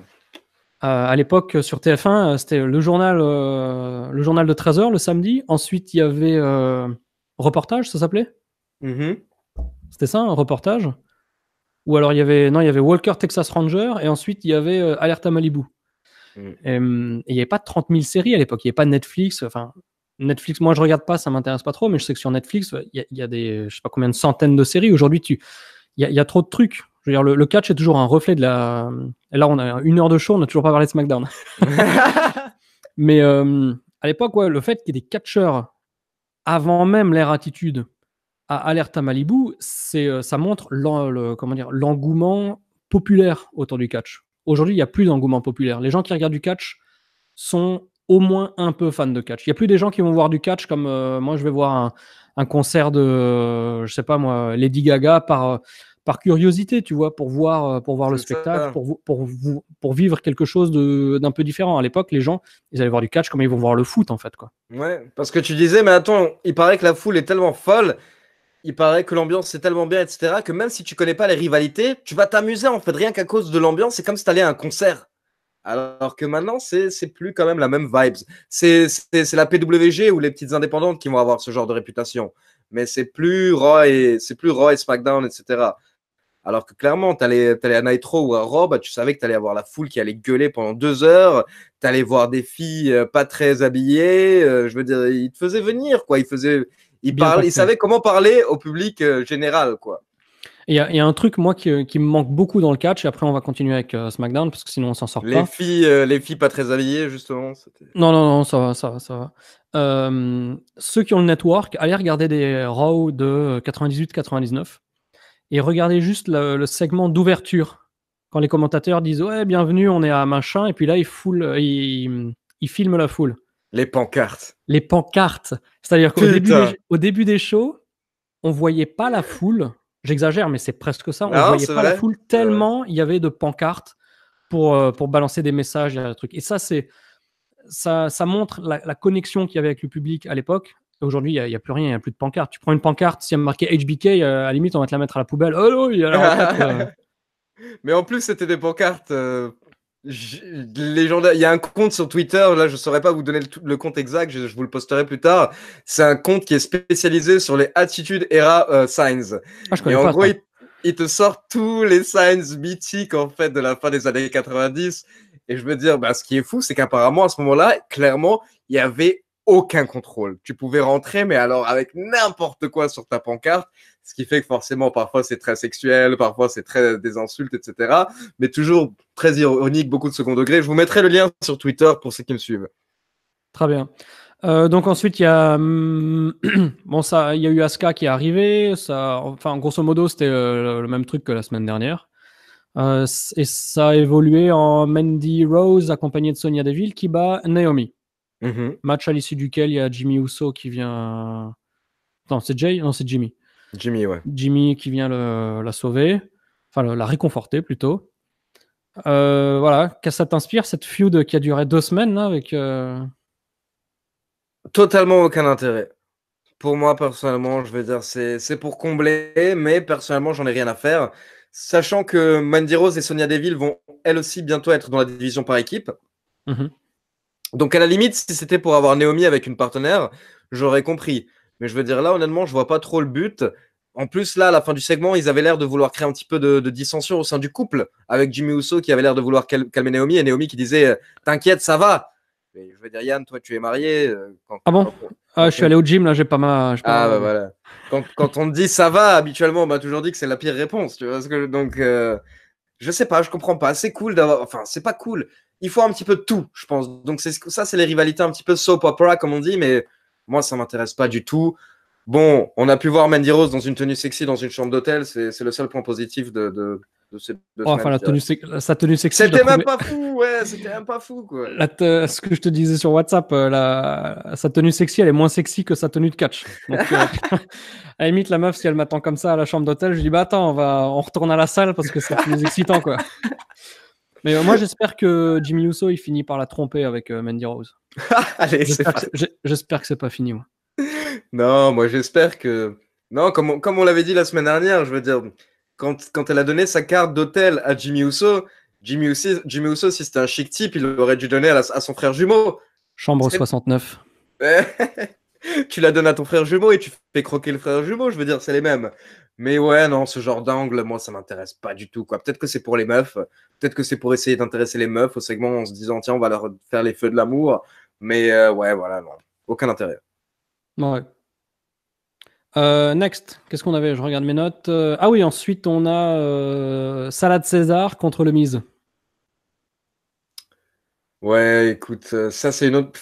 C'est fou, hein, mais il y a plusieurs rivalités en fait qui m'intéressent moyennement du côté de SmackDown, et celle-là en fait partie. La seule chose que je dirais, c'est que c'est les premières fois où, pour la peine, Cesaro et Sheamus ont enfin l'air d'une équipe pour moi. Parce que maintenant, même si ça fait 3 ans, limite, maintenant, pour moi, De Bar, c'est toujours pas une équipe, en fait. C'est deux mecs solo qui sont ensemble, qui certes sont bien potes, mais ça reste toujours deux mecs solo pour moi, en fait, qui font équipe et ça colle pas. C'est Sheamus, c'est un mec qui est censé être solo, et Cesaro, putain, mais si vous vouliez mettre Cesaro dans une équipe pendant des années, vous auriez pu le mettre en équipe avec Keisha Sono, quoi. Vous auriez pu faire monter Chris Hero dans le roster principal et nous donner les Kings of Wrestling, qui aurait été une vraie équipe avec une vraie alchimie. Les Rois Ducs. Eh oui, et pas seulement des mecs qui sont obligés juste. En fait, De Bar, pourquoi c'est pas une équipe? Parce que justement, ils sont obligés de tellement faire des choses pour nous faire croire que c'est une équipe. Ils ont les mêmes jupes, ils ont les mêmes vêtements, ils ont le signe. We don't raise the bar, we are the bar. C'est pas une équipe. Pour moi, c'est pas une équipe. Et la rivalité entre Shane McMahon de Miz pendant ce temps, en fait, me passionne pas. Parce que j'imagine, en fait, soit c'est une rivalité où il va rien se passer et on est vraiment en train de créer une équipe, soit on attend en fait un heel turn. Et du coup, moi, j'ai vite rapidement envie d'être au heel turn et hâte de voir si ça va être Shane McMahon ou de Miz, en fait. Bah, bon, moi je te rejoins un petit peu sur l'équipe de Cesaro et Sheamus. Hein. Moi je me souviens, j'avais vu les Kings of Wrestling, donc Cassius Ohno et Cesaro, à Atlanta lors des shows Ring of Honor avant WrestleMania 27. Et ben, qui c'est qui était là avec? Bah, il y avait Ishtu et Hervézu. S'ils regardent, je les salue. Ishtu et qui? Roméo. Ah, Roméo, ok. Ouais. mon acolyte catcheur de l'époque.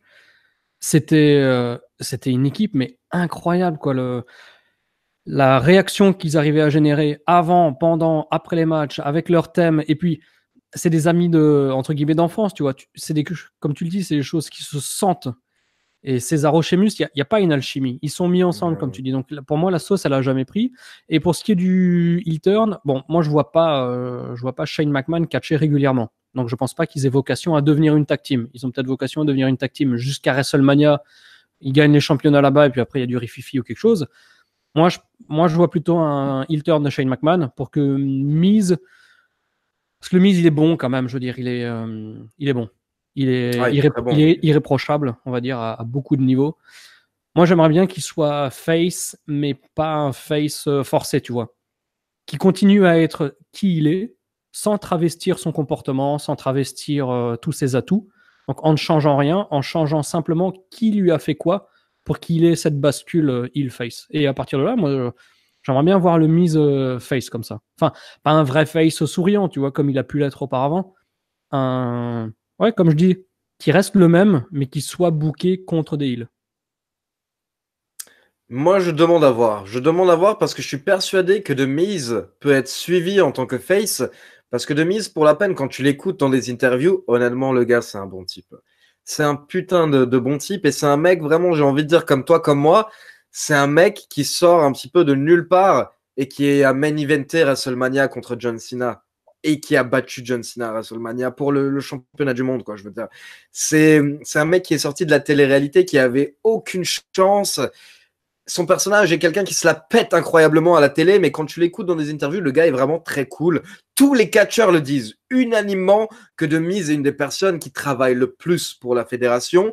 Et il est assez humble, il est assez drôle en interview, ce qui fait que moi j'aurais envie de voir ce Miz là à la télé et pas juste ce Miz qui là est un petit peu gamin qui essaye de faire meilleur pote avec Shane McMahon.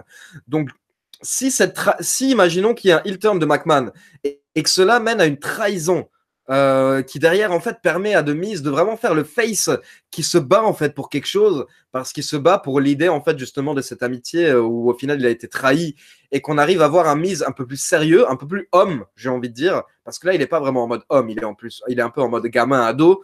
Si on a un Miz face homme qui marche, Moi, je pense que ça pourrait être pas mal. En tout cas, je demande à voir. Ouais. En tout cas, moi, ce que j'aime bien pour le moment, c'est l'aspect comique des interactions entre Miz, qui est tellement investi de cette mission d'avoir la plus grande équipe du monde, et Shane qui est là, ouais, bon, on verra pour les tenues, quoi. Moi, pour le moment, j'aime bien leurs interactions. Par contre, Shane McMahon, une petite remarque, faut qu'il arrête. Faut qu'il arrête. Faut qu'il arrête de mettre des coups de poing.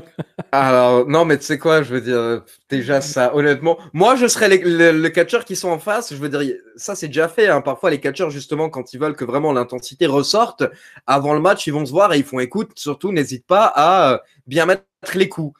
Je veux dire, moi, honnêtement, je serais catcheur, j'irais dire ça à Shane McMahon à chaque fois avant le match. Écoute, mec, sois Steve, hein, vas-y, tape, quoi.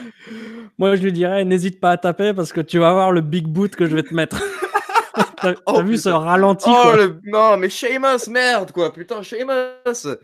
Travaille avec tes adversaires parfois. Quand je vais dire, oh, Sheamus, parfois, il y va direct. Non, mais moi, le pire, c'est que Shane McMahon, là, c'était même pas les coups de poing, en fait, dont je voulais parler.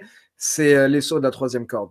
Le coast to coast, moi, ça suffit. Je veux plus voir Shane McMahon faire ça parce que j'ai l'impression qu'il est à deux doigts de se casser quatre côtes à chaque fois. Là, ça se voyait pour moi la semaine dernière quand il a fait le coast to coast. Le mec, il arrive plus. Je veux dire, il a totalement raté le gâteau que De Miz avait mis devant le visage de je sais plus si c'était Sheamus ou Cesaro. Du coup, en fait, il saute, il rate le gâteau saute en l'air et il retombe sur le dos de Shane McMahon. C'était limite un gag plus qu'autre chose. Je veux dire, arrête de faire ça. Ça sert à rien. Honnêtement, ça sert à rien, surtout pour SmackDown, de faire ce genre de saut. Je préfère le voir faire ça. Je suis d'accord, pas SmackDown au milieu, à Sioux Falls, Idaho, là. Oui, exactement. Je préfère le voir faire ça dans un pay-per-view. Et limite, je préfère ces bumps quand il monte à 50 mètres et qui tombe clairement sur ce qui est genre 4 mètres de carton, etc. Où tu sais qu'il va pas se faire mal, mais limite c'est visuel. Tu vois ce que je veux dire? La fameuse chute avec Steve Blackman qui lui met les 2000 pour les fans récents, allez sur le network ou même sur YouTube, tapez Shane McMahon bump SummerSlam 2000. Vous pouvez même aussi King of the Ring 2001, le match contre Kurt Angle, ça c'est pas du gâteau comme on dit. J'allais dire, si jamais il y a des fans récents qui n'ont pas vu ces matchs-là, le meilleur match de tous les temps pour moi de Shane McMahon, et je sais pas si tu seras d'accord avec moi, mais c'est Shane McMahon contre Kurt Angle. Ce match-là, moi quand j'étais gamin, ce match-là, il m'avait rendu fou. Les souplesses là à travers la vitre, mais tout, même le l'angle slam à la fin, il mettait une board sur la troisième corde, il fait un angle slam et tout. Ce match était fou. Vraiment, c'était incroyable. Je l'avais regardé, donc King of the Ring 2001. J'avais reçu la cassette genre 3 jours après le pay-per-view, donc déjà en termes de délai à l'époque, c'était ouf. Putain, ouais. Mes parents n'étaient pas là, je l'ai regardé avec un pote. On avait mis le son à fond. Et ben, on a tellement hurlé pendant ce match que le lendemain, le voisin est venu pour parler à ma mère, pour dire ouais, hier, je crois qu'il y a eu des problèmes chez vous parce que ça hurlait, ça se battait, etc. Oh merde. Ça aujourd'hui, voilà, ça n'existe plus quoi. Non. Ça n'existe plus. Donc ouais, allez regarder ce match King of the Ring 2001, Kurt Angle contre Shane McMahon. Et ouais, je suis d'accord avec toi. Pour moi, c'est de très loin le meilleur match de Shane McMahon. Génial. Une bagarre. Une vraie bagarre crédible. C'est ça qui était génial. Ouais. C'est que, bon, après, Angle était vraiment au top du top à ce moment-là. Mais c'était l'adversaire parfait, en fait. C'était en mode, écoute, Shane, viens et laisse-moi faire. Suis, écoute-moi. Parce que je pense que c'est ça, un match contre Kurt Angle. De toute manière, t'écoutes Kurt Angle pendant tout le match. Tu vois ce que je veux dire? Mais vraiment, génialissime comme match. Tu parles pas parce que c'est Kurt Angle, c'est ça? Voilà, disons que c'est ça. Mais bravo aux deux. Enchaînons, comme on dit en prison. Alors, qu'est-ce qu'on a? Ah, oulala. Ensuite, on a le segment avec Vince McMahon, AJ Styles et mon chouchou Daniel Bryan. Alors, il faut pas donner un micro à AJ Styles. Ouais, je vois ce que tu veux dire. Le problème, c'est que c'est le champion, ou alors c'est l'aspirant champion, c'est le mec, il est au top. Donc, par définition, on est obligé que la lumière soit sur lui, qu'il ait le micro, qu'il ait des moments, qu'il soit médiatisé et tout. Mais le problème, c'est que à chaque fois qu'il ouvre la bouche, Et je parle pas forcément de sa coupe de cheveux horrible. Hein. Juste le fait qu'il parle au micro. Dans le ring, il est exceptionnel. Il arrive à faire tout ce qu'il veut. En plus, il a 40 ans, non, maintenant 41. 41, donc il a un niveau délirant, quoi. Mais il faut pas qu'il parle au micro parce que c'est horrible. À un moment, je sais plus quel est le... Il a eu une réplique, je me suis dit, mais arrête, mec. Même au collège, j'aurais pas osé, quoi. C'était... Oui, alors l'univers de la WWE ne réfléchit pas, ne parle pas, et puis il lui dit ah oui, bah si jamais il parle, c'est pour te dire de shut up. Ouais, exactement. Non mais mec, quoi. Au secours. Tu veux casser la gueule d'un mec pour le championnat et ta répartie, c'est ferme-la. Ouais. C'est, Je me suis fait la même remarque en impro, lors du premier cours au Performance Center, c'est impossible de faire moins bien et moins original. Je me suis fait la même remarque et malheureusement, je me suis dit qu'à ce moment-là, clairement, il était un petit peu, justement, encore une fois, maintenu par des chaînes parce que là, ça manquait, honnêtement, ça manquait un petit peu d'insultes. Je suis pas pro-insulte ou quoi que ce soit, mais de temps en temps, un fucking ou un petit bitch, etc., ça passe bien. Et là, AJ Styles, quand il s'est retourné et qu'il a dit ça, pour moi, rien que cette phrase, il fallait un fucking. Il fallait The crowd wants you to fucking shut up. Et là, t'aurais eu le pop parce que justement, il utilise un mot qui est... T'as pas le droit, le F-word, c'est impossible. Bah ouais, c'est dommage parce que les insultes, c'est con, mais il y a beaucoup de personnes qui comprennent pas que c'est très important dans les speeches parfois parce que ça ajoute quelque chose. C'est pas juste, en fait, c'est pas juste, comment dire, j'ai oublié le mot, c'est pas juste de l'insolence, etc., mais ça ajoute quelque chose au speech parfois parce que ça montre que la personne, elle mime quelque chose, elle veut dire ce qu'elle veut dire, tu vois ce que je veux dire? Là, ouais, c'est clair. d'accord. Après, moi, je pense que, comment dire, l'envie d'insulter, sans dire fucking, parce que même à la plus grande époque, personne n'a jamais utilisé ce mot à la télé. Mais je pense que l'insulte et surtout l'intensité qui est véhiculée par l'insulte, et je pense que c'est peut-être ça dont tu parles aussi, ça vient surtout de l'impro et de l'intuition et de la personnalité du mec. Parce que là, clairement, AJ Styles, il avait son script avec marqué, quand lui, il a fini sa phrase sur ça, tu vas lui dire, ah bah, please shut up. Alors bonjour la spontanéité, quoi. Non, c'est clair. Et en fait, le problème, c'est surtout quand à côté de ça, t'as Daniel Bryan qui est en train de faire genre une des plus belles périodes qu'il fait de sa vie au micro, en fait. C'est Daniel Bryan qui renaît, quoi. C'est parce que bon, là, depuis son retour, moi, je l'avais déjà dit dans une review, mais depuis qu'il était revenu, Daniel Bryan, c'était pas vraiment Daniel Bryan. C'était pourri, en fait, limite, le retour de Daniel Bryan. Entre autres à cause de sa feud avec Big Cass pour le relancer, alors que bon, c'était à chier. Et après, parce qu'il était devenu un espèce de babyface qui était là en mode je suis content et je veux me battre pour mes rêves. Et en fait, ça c'était bien, mais c'était trop gentil, trop poli, etc. Là, ce Daniel Bryan qui se bat avec derrière, encore une fois, ce côté véridique, cette part de vérité. Parce que quand on connaît Daniel Bryan, on sait qu'en fait, beaucoup de ces choses sont réelles. Ouais, vas-y, lis SMS. J'enchaîne. Ouais, effectivement, le personnage de Daniel Bryan, pourquoi il marche déjà alors que ça fait 3 semaines à peine qu'il le fait? C'est parce que tout ce qui sort de sa bouche, c'est des choses dont il croit, en lesquelles il croit profondément. Et c'est les choses qui sont réelles. Et moi, ce qui me dérange là-dedans, en fait, c'est que la vérité qui est transmise par son discours, que le monde est un monde de, entre guillemets, de débiles mentaux, adolescents, consommateurs qui ne se soucient pas du lendemain et que on est voué à de gros problèmes. Je parle pas forcément d'écologie ou réchauffement ou n'importe, tu vois, je fais pas le Nicolas Hulot du pauvre. Je veux dire, humainement et comportementalement, c'est un fait, quoi. On fait n'importe quoi. Et les Américains, plus que tout le monde. Brian, il dit la vérité chaque semaine. Hein, ça, il dit la vérité. Sauf que comme ça s'inscrit dans le cadre du catch, son discours n'aura jamais l'impact qu'il devrait avoir parce que justement, ça sera toujours interprété au second degré parce que c'est du catch, donc c'est pas sérieux. Alors que de tout ce qu'on peut voir à la WWE, le seul truc qui est vraiment sérieux, c'est ce que dit Daniel Bryan parce que c'est la malheureuse réalité du monde, quoi. Et justement, par contre, moi, c'est limite, c'est pas cool d'un côté, mais c'est ce que je trouve cool parce que ça, il peut pas le dire en fait dans la vraie vie. Tu dis ça dans la vraie vie, tu te fais insulter par tout le monde limite, ou alors je sais pas, on va te dire mais arrête, on va défendre ça et ça. Là, ce qui est bien, c'est qu'au moins pour la peine, il peut dire ce qu'il pense.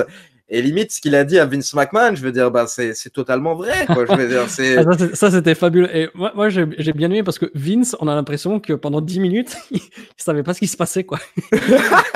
Tu sais, il est là, quoi, comme la grand-mère à un anniversaire, tu sais. Elle est là, on lui souhaite l'anniversaire, toute la famille est contente, mais elle, c'est la seule qui est pas au courant de ce qui se passe, tu vois. Vince, ça, il m'a fait un peu penser à ça, quoi. Ouais, limite, moi, ce que ça me faisait penser, c'était je le voyais avec le micro en train de se dire, putain, c'est ça mes main eventers là actuellement. Genre, tu te dis que c'est pas forcément le main event et les main eventers dont rêve Vince McMahon, mais non, putain, franchement, Daniel Bryan, moi j'adore parce que on va pas parler de ça maintenant dans la vidéo, mais je veux dire, la plupart des choses qu'il dit, je suis totalement de son avis, que ce soit sur l'écologie, sur la planète, sur les grandes entreprises, etc. Donc, ouais, c'est clair. Par contre, à la WWE, comme tu l'as dit, ça fait second degré et du coup, en fait, ça te fait huer. Mais limite, pour moi, c'est un babyface, limite, en fait, dans son discours, Daniel Bryan. Ah bah objectivement, ouais, enfin, humainement, c'est un babyface, ça c'est Ah, mais clair. c'est ça, moi, c'est pour ça que j'adore son personnage. Je trouve qu'il fait parfaitement le heel, mais en plus, pour aller plus loin, bah, moi, j'approuve et j'applaudis ce qu'il dit parce que je suis totalement d'accord. Maintenant, la seule chose que j'aurais à dire par rapport à leur match avec AJ Styles, c'est voilà, comme tu l'as dit, en fait, AJ Styles ne peut pas rivaliser avec lui au micro. Donc, voilà, laissons tomber le micro, parlons catch. Catch, Ouais. dimanche soir, Royal Rumble.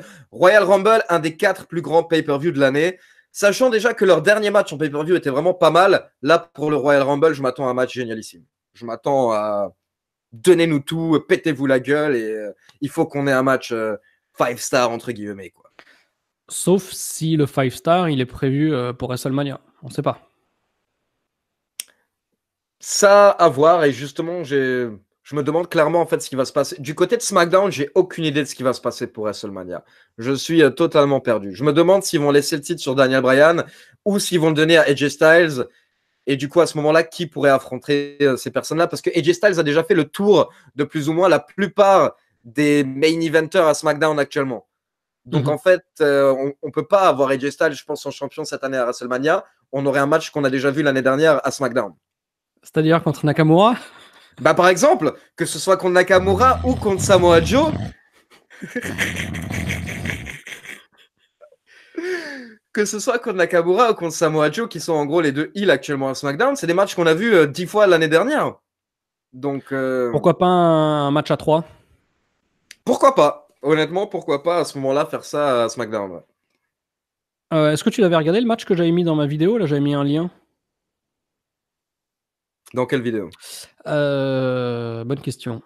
Bah, je crois que c'est toujours dans la vidéo comment les scénaristes de la WWE écrivent les shows. Si je dis pas de bêtises, ouais, c'est là-dedans. Dans la description, j'ai mis un lien d'un match à 3 entre Daniel Bryan, enfin à l'époque Bryan Danielson, contre AJ Styles contre Samoa Joe au Ted Petty Invitational 2004. Non, je l'avais pas regardé, mais j'avais vu le Ted Petty Invitational 2004 à l'époque. Ouais. Donc ouais, pour les fans, si jamais on part vers ce match à 3, moi franchement j'adorerais. Je vais me faire un plaisir de re-regarder le match avant WrestleMania pour voir comment ça a changé.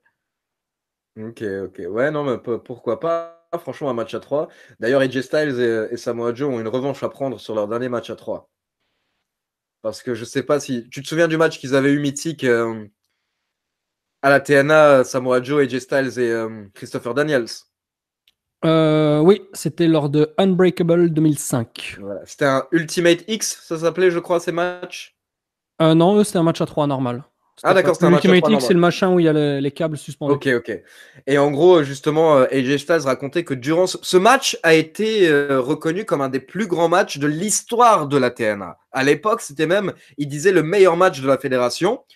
Et il faut savoir que AJ Styles a raconté dans le podcast de Gallows et Anderson, donc Talk and Shop, les podcasts qu'ils faisaient quand ils étaient à la New Japan et qui sont les meilleurs podcasts de lutteurs tout temps confondus, que durant ce match, en fait, Samoa Joe s'est perdu. Parce que forcément, en fait, il explique que les triple threats, t'as trop de choses à prévoir. Il cherchait coup, le en fait, rayon hot dog, c'est pour ça qu'il s'est paumé. peut-être, il était trop en train de penser à Popeye's Chicken ou un truc dans le genre. Et du coup, en fait, au bout de 20 minutes, il a regardé les lutteurs et il leur a dit « Ok, guys, let's go home ». on fait le finish. Et à ce moment-là, AJ Styles s'est retourné vers lui. Il a fait mais pourquoi? Il fait j'ai oublié tout le match. Il fait écoutez, j'ai oublié toute la séquence de fin de match. Au Et bout du de coup, en 20 fait, minutes, ouais, quand même, ça va. Donc, ils ont pu apparemment, balancer il le. restait, ouais, voilà, mais il restait apparemment quand même 10-15 minutes qu'ils n'ont pas pu faire. Et malgré tout, c'est devenu quand même un superbe match génialissime. Donc, justement, AJ Styles disait qu'il voulait prendre une revanche et pouvoir refaire un autre match comme ça avec Samoa Joe. Donc, pourquoi pas avec Daniel Bryan? Ce serait encore plus génial. Et ben voilà, Même si match à j'aime 3. bien. Ouais, franchement, Ça moi, m'empêchera de m'endormir comme l'année dernière pendant AJ Styles Nakamura. putain. En tout cas, il faut faire quelque chose par rapport au main event de l'année dernière qui n'était pas non plus génialissime à WrestleMania, quoi, on va dire. C'était pas... Oui, mais comme tu as vu, bon, cette année, on retourne à WrestleMania avec un groupe de passionnés qu'on salue chaleureusement et qu'on a hâte de rejoindre à New York. C'est pas forcément les main events de WrestleMania qu'on Non, retient c'est ce que j'allais dire. comme souvenir, hein. C'est pas ça C'est qui ce fait que la j'allais beauté du dire. truc. Que même si on nous met Orlando Jordan contre Matt Bloom en main event, je veux dire, si t'es à WrestleMania, ça passe. Ça passe. Ah, il y a Et des limites quand même. je sais pas pourquoi Orlando Jordan m'est venu à la tête à ce moment-là, Ah, et mais surtout pourquoi Matt Bloom. là, ce match parce que Matt Bloom, je le vois partout en ce moment. Tout le monde en parle, du coup, lui à la limite encore, c'est un peu plus normal. Mais Orlando Jordan, fallait aller le chercher. Bref, en parlant de Samoa Joe, après, il a défoncé Mustafa Catch Club. Mustafa Ali, ouais, pas grand chose à dire sur le match. Moi, je sais pas si tu avais vu la vignette en fait juste avant le match de Mustafa Ali où il était filmé à l'extérieur. Ils ont fait une petite vignette en mode on filme son visage et il parle de son passé. Il parlait de son passé quand il était flic et du fait que ça l'aide à lire les gens. Du coup, en fait, lui, il regarde les gens et dans leurs yeux, en une seconde, il sait en fait ce qu'ils veulent. Et Ça moi, fait c'est pas partie de tellement mon le passé. c'est pas tellement le contenu de la promo qui m'a choqué, mais c'est la manière dont a délivré la promo Mustafa Ali. C'était choquant en fait à quel point il était crédible et bon. Et moi, ce gars en fait m'épate de semaine en semaine. J'ai vraiment hâte de voir ce qu'il va donner. Je suis persuadé en fait que s'il prend de la masse, parce qu'il faut qu'il prenne de la masse quand même pour encore passer à une autre étape, il peut devenir un big name potentiellement à SmackDown. Oui, je suis plutôt d'accord avec toi. Pour la prise de masse, faut faire attention, pas que ça fasse comme Marufuji à la Noah vers 2004-2005, où justement il avait pris 10-12 kilos pour passer des feuds contre Kenta. Donc Kenta, c'était l'ancien nom de Hideo Itami, pour passer vraiment en heavyweight main eventer. Et cette prise de poids l'a empêché de garder bah voilà, son style, tout ce qu'il était capable de faire. Donc, Mustafa Ali, je pense qu'il faut lui trouver une autre tenue. Il faut qu'il se coupe les cheveux et il faut qu'il ait plus le micro. Je pense pas forcément qu'il ait besoin de prendre beaucoup de masse parce que de toute façon, même avec 10 kilos de plus, ça va être compliqué pour qu'il rivalise avec les Pas main faux. eventers, je C'est pas pense. faux. Donc, je pense que c'est simplement qu'il faut qu'il repackage un petit peu son personnage et qu'on lui donne plus l'occasion de parler comme il a parlé. Moi, j'étais moins emballé que toi, mais en tout cas, j'étais agréablement surpris là.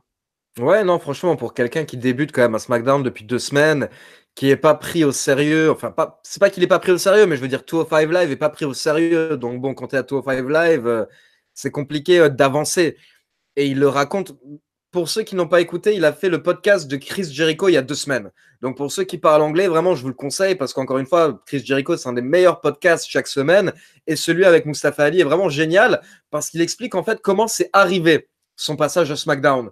Et je ne sais pas si tu l'as écouté, mais en fait, pour l'anecdote, il explique que donc il y a 2-3 semaines, quand il est arrivé à SmackDown, on lui a dit à la base qu'il ne sera pas utilisé les prochaines semaines parce qu'ils n'ont pas de plan pour lui. Donc ça, c'était il y a un mois. 3 semaines, et après, la semaine d'après, donc il y a 3 semaines, il arrive, et là, d'un coup, les scénaristes lui disent, écoute, en fait, ce soir, tu vas avoir un match contre Daniel Bryan à SmackDown. Et pas à 205 Live, tu vas être à SmackDown, et à côté de ça, tu vas également avoir une promo, donc tu seras dans 3 segments, les 3 segments principaux du show, mais c'est un one-off, c'est un one-shot, c'est que pour ce soir, la semaine prochaine, tu retournes à 205 Live.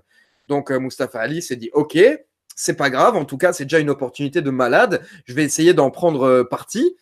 Et au final, il a tellement bien joué le coup, et sûrement c'était un test du côté de la WWE, que la semaine d'après, donc il y a 2 semaines, quand il est arrivé de nouveau à SmackDown, Road Dogg l'a invité dans son bureau. Road Dogg, maintenant, c'est le scripteur principal de SmackDown, et il lui a dit, écoute, 205 Live, pour toi, c'est terminé. Maintenant, tu passes à SmackDown de manière définitive. Sa vie a littéralement changé en l'espace de 2 semaines. Et il l'explique lui-même, il fait écouter les gars, mais vraiment, je m'y attendais pas du tout. J'étais chez moi, j'allais à 205 Live chaque semaine. Il faut savoir qu'avant ça, avant de commencer à 205 Live, Mustafa Ali était encore policier. il a arrêté d'être policier il y a seulement 1 an et demi au moment où il a signé à 205 Live. Donc, il explique toutes ces choses dans le podcast de Chris Jericho. Je vous conseille vraiment de l'écouter. Ça vous montre comment la carrière d'un catcheur peut changer du tout au rien en 1 an et demi, puis même en 2 semaines. Du tout au rien. De tout au rien, de tout à rien. Je sais pas quoi. De tout au plus. Du tout au tout, du tout au Tout tout. au tout, voilà. Ouais, C'est ça ce que je cherchais. comme disait C'est ça ce que je Audrey. cherchais. Exactement. Ensuite, et ben après, on avait le main event de nos amis mexicains. Donc, la semaine dernière, on avait déjà un match que j'avais trouvé génial. C'était un des meilleurs matchs depuis très longtemps. Alors, ceux qui ont peut-être regardé mes reviews Raw SmackDown et qui se demandent pourquoi est-ce que j'ai arrêté, c'est parce que la forme est trop compliquée. De le faire en highlight, le rythme est trop soutenu pour que je puisse parler tranquillement, et faire les shows en intégralité, c'est pas possible parce que la WWE va striker la vidéo à cause des copyrights. Donc voilà, c'est pour faire quelque chose avec lequel je suis aussi comment dirais-je, à l'aise pour voilà, pour faire des trucs bien sur la chaîne, sur Wrestling Clinic. Donc voilà, c'est pour ça que j'ai arrêté. Et mais dans la semaine dernière, j'en avais parlé. J'avais dit que pour moi, c'était un des meilleurs matchs télé depuis très très très longtemps. Et j'avais hâte de voir ce match au meilleur des 3 tombés. Qu'est-ce que toi, t'en as pensé? Honnêtement, je vais être honnête, j'ai préféré le match de la semaine dernière. J'ai préféré le match à 1 tombé. Après, le match est quand même très très bon. La seule chose, et d'ailleurs, j'aimerais beaucoup ton avis par rapport à ça pour savoir si, voilà, moi je ne prétends jamais que j'ai raison sur ma chaîne, je vous donne juste mon avis, comme je l'explique toujours. Et moi, mon avis par rapport Ça veut à ce dire match. ça veut dire que moi, je prétends avoir raison. Non, mais c'est pour ça que voilà, au moins là, on peut débattre. Donc, on a 2 avis et on voit s'ils vont recoller ou pas. C'est que, en fait, pour moi, un 2 out of 3 falls, logiquement, ça aurait dû être quand même beaucoup plus long que leur match simple à 1 tombé. Un match à 1 tombé où les catcheurs se donnent à fond et dure 18 minutes, c'est pas logique pour moi que le match 2 out of 3 falls dure 22 minutes. Je trouve pas ça normal que la semaine dernière, ils aient mis 18 minutes à faire un tombé et que là, Andrade a réussi à faire le premier tombé au bout de 8 minutes, je crois, certes avec un très beau powerbomb, où d'ailleurs il était sur la deuxième corde.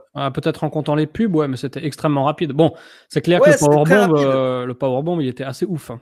Ouais, parce que vraiment, le fait de mettre Rey Mysterio sur ses épaules quand tu es sur la deuxième corde et après monter sur la troisième corde alors que tu as le mec sur tes épaules, c'est incroyable. Ça, c'était magnifique. Rey Mysterio, et ce qui m'a gêné, en fait, c'est que 2 minutes après, on était déjà à 1-1. Et en plus, l'autre chose qui m'a gêné, c'est que Rey Mysterio remporte son tombé avec un mouvement qu'il a appliqué à Andrade la semaine dernière et la semaine d'avant. Et il l'a pas battu avec ce mouvement. Tu vois ce que Et il l'avait même fait plus tard dans le match la semaine dernière. Donc pourquoi est-ce que la semaine dernière, au bout de 16 minutes, tu n'arrives pas à battre Andrade avec ce mouvement, et là, au bout de 12 minutes, tu arrives à remporter un tombé avec? Pour moi, ça, c'est mal écrit. C'est mal écrit, en fait. Je suis... Bon, grosso modo, oui, je suis d'accord avec toi. Un match à 3 tombées, moi, j'aimerais bien qu'il... En fait, que ce soit 3 matchs, quoi. Ouais. Que ce soit 3 matchs. Après... Sauf si tu voles les tombées. Tu vois, quand il y a des petits paquets, etc. Là, ouais. j'accepte à la limite l'excuse. Bon, le premier pin, celui-là, je l'accepte sans problème parce que c'est, ouais, comme tu as dit. Donc, on rappelle, il a Rey Mysterio sur les épaules, il est debout sur la deuxième corde. Moi, je m'étais dit, bon, ouais, le mec, il va l'écraser comme une crêpe. Et ben non, en fait, il monte à reculons, debout sur la troisième corde pour ensuite faire le powerbomb. Donc ça, c'était un truc complètement ouf. Donc, ça justifie qu'il gagne le premier tombé avec ça.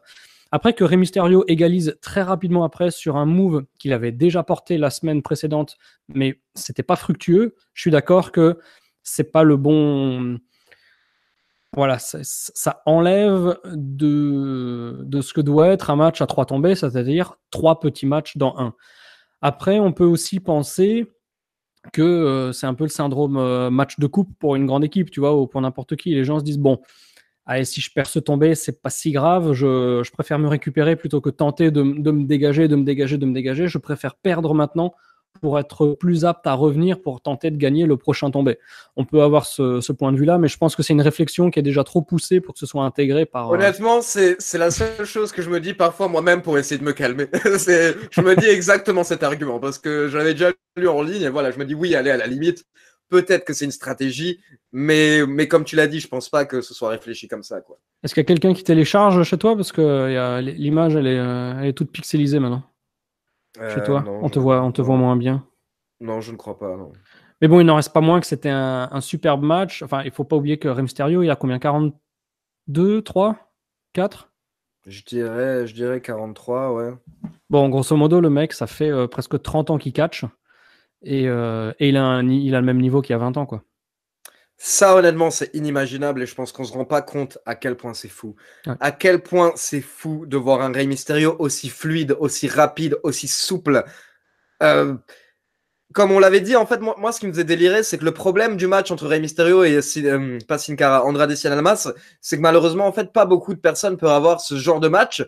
Parce que bon, Yann, toi, tu as été catcheur, moi, je ne parle que d'un point de vue spectateur. Mm. Mais clairement, en fait, tu le sens avec la lucha libre que c'est que une question de timing. Ouais. Et c'est impossible d'avoir un bon match si la personne en face ne connaît pas ses moves et ne sait pas à quel moment elle doit se lancer pour prendre la prise, en fait. Ouais, ça Notamment se avec les voit. Ouais, tu voulais dire sur le Hurricane Rana? voilà, les Hurricane Ouais. Rana, les Crucifix Bombs, tous ces trucs, c'est que une question de coopération. C'est vraiment le type de lutte le plus, en fait, où tu travailles avec ton adversaire. Ouais. Et ça m'a fait penser, en fait, à quel point le pauvre Sin Cara, ben, quand il est arrivé à la base de la WWE, son style, c'était que ça, à la base, et t'avais tout simplement la plupart du roster qui ne savait pas vendre Bah oui, ce il genre avait, de il avait choses. personne avec qui bosser ce Mais style. Mais oui, pour en eh revenir oui. au talent de Rey Mysterio, ouais, donc le gars, il a entre 40 et 45 ans. Et moi, ce qui m'a choqué, c'était l'incroyable fluidité quand il courait dans le ring et il fait un springboard Hurricane Rana alors que Andrade, il est sur l'apron. Oui, oui, oui. 44 ans, Rey Mysterio. 44 ans. 44 ans. Eh ben, honnêtement, je pense pas me tromper, hein. Si maintenant on regarde le network et qu'on met des shows de 1996-97, donc vous pouvez regarder Bash at the Beach 96, Great American Bash 96, Halloween 96, Halloween Havoc 97, les Super Brawl 7, 8. C'est exactement la même fluidité, la même Ouais. rapidité. Et enfin, il a Ah, 20 moi, ans de ça me plus choque. et ça a pas pris une ride. Et je sais pas ce qu'il a fait parce que la dernière fois qu'on l'a vu, bon, il était blessé au genou et tout, donc c'était pas du tout les mêmes. Et puis il avait pas aussi non plus autant de disponibilité à l'écran pour faire des matchs comme ça. Mais là, ce qu'on a vu, c'est du grand art, quoi. C'est du grand art. Ah ouais, Non, objectivement, juste au niveau du match. Mais après, quand on prend un pas de recul et qu'on se dit qui c'est qui fait ça, c'est Rey Mysterio qui catch depuis 20 ans, qui fait 20 ans ce style. Maintenant, il a 40 ans, il a les deux genoux réparés. Voilà, c'est du grand art. Ils ont un moment, je sais pas si tu as vu, ils ont essayé de refaire ce qu'ils avaient fait à Halloween 97 avec Eddie j'en ai Guerrero. parlé dans ma review, ouais, que c'était Ah ok, le spot de Halloween Havoc 97 où Rey ouais. Mysterio est sur la troisième corde, il tient la main et il essaie de faire un moonsault qui tombe en DDT parce que justement Rey Mysterio et Eddie Guerrero parlent de ce spot tous les deux dans leurs livres respectifs en Mhm. disant que c'est un des spots qu'ils avaient jamais fait avant. Et c'est plus ou moins arrivé en mode c'est Eddie Guerrero qui lui a dit fais un moonsault et essaie de me choper la tête. C'était même pas vraiment prévu. Donc bon, c'est quand même un spot compliqué à faire, faut l'avouer. Et d'ailleurs, il l'avait fait, hein, je crois que c'était soit la semaine dernière, soit il y a 2 semaines, mais ils avaient réussi à le faire, Andrade Cien Almas et Rey Mysterio. Bon, voilà, on les excuse parce que c'est un botch et surtout tout de suite derrière, c'était rattrapé. Ouais. Tout de suite derrière, Andrade avait attaqué et tout. Donc non, c'est pro, c'est carré, c'est tellement bien fait. D'ailleurs, Andrade Cien Almas qui a fait le petit shakement des épaules à la Eddie Guerrero à un petit moment. Donc voilà, j'ai bien aimé ce clin d'œil. Moi, Ouais. je trouve que c'est respect. Respect. Et bien sûr, comme toute bonne chose à la WWE, ils peuvent pas s'empêcher de chier la fin. Donc Ouais. là, pour une fois qu'on avait un super match, je comprends que c'est le Rumble, mais on peut quand même avoir d'autres idées que celle-là, où il y a Samoa Joe qui arrive, qui défonce tout le monde et qui dit je veux faire pareil aux autres catcheurs. Et là, il y a Orton qui arrive, qui lui met un RKO. Donc ça, c'était bien. J'ai beaucoup aimé le. Moi, je suis un grand fan d'Orton. Hein. Je trouve qu'il est. Je sais pas, il a un truc. Moi, je suis toujours été un très grand fan d'Orton.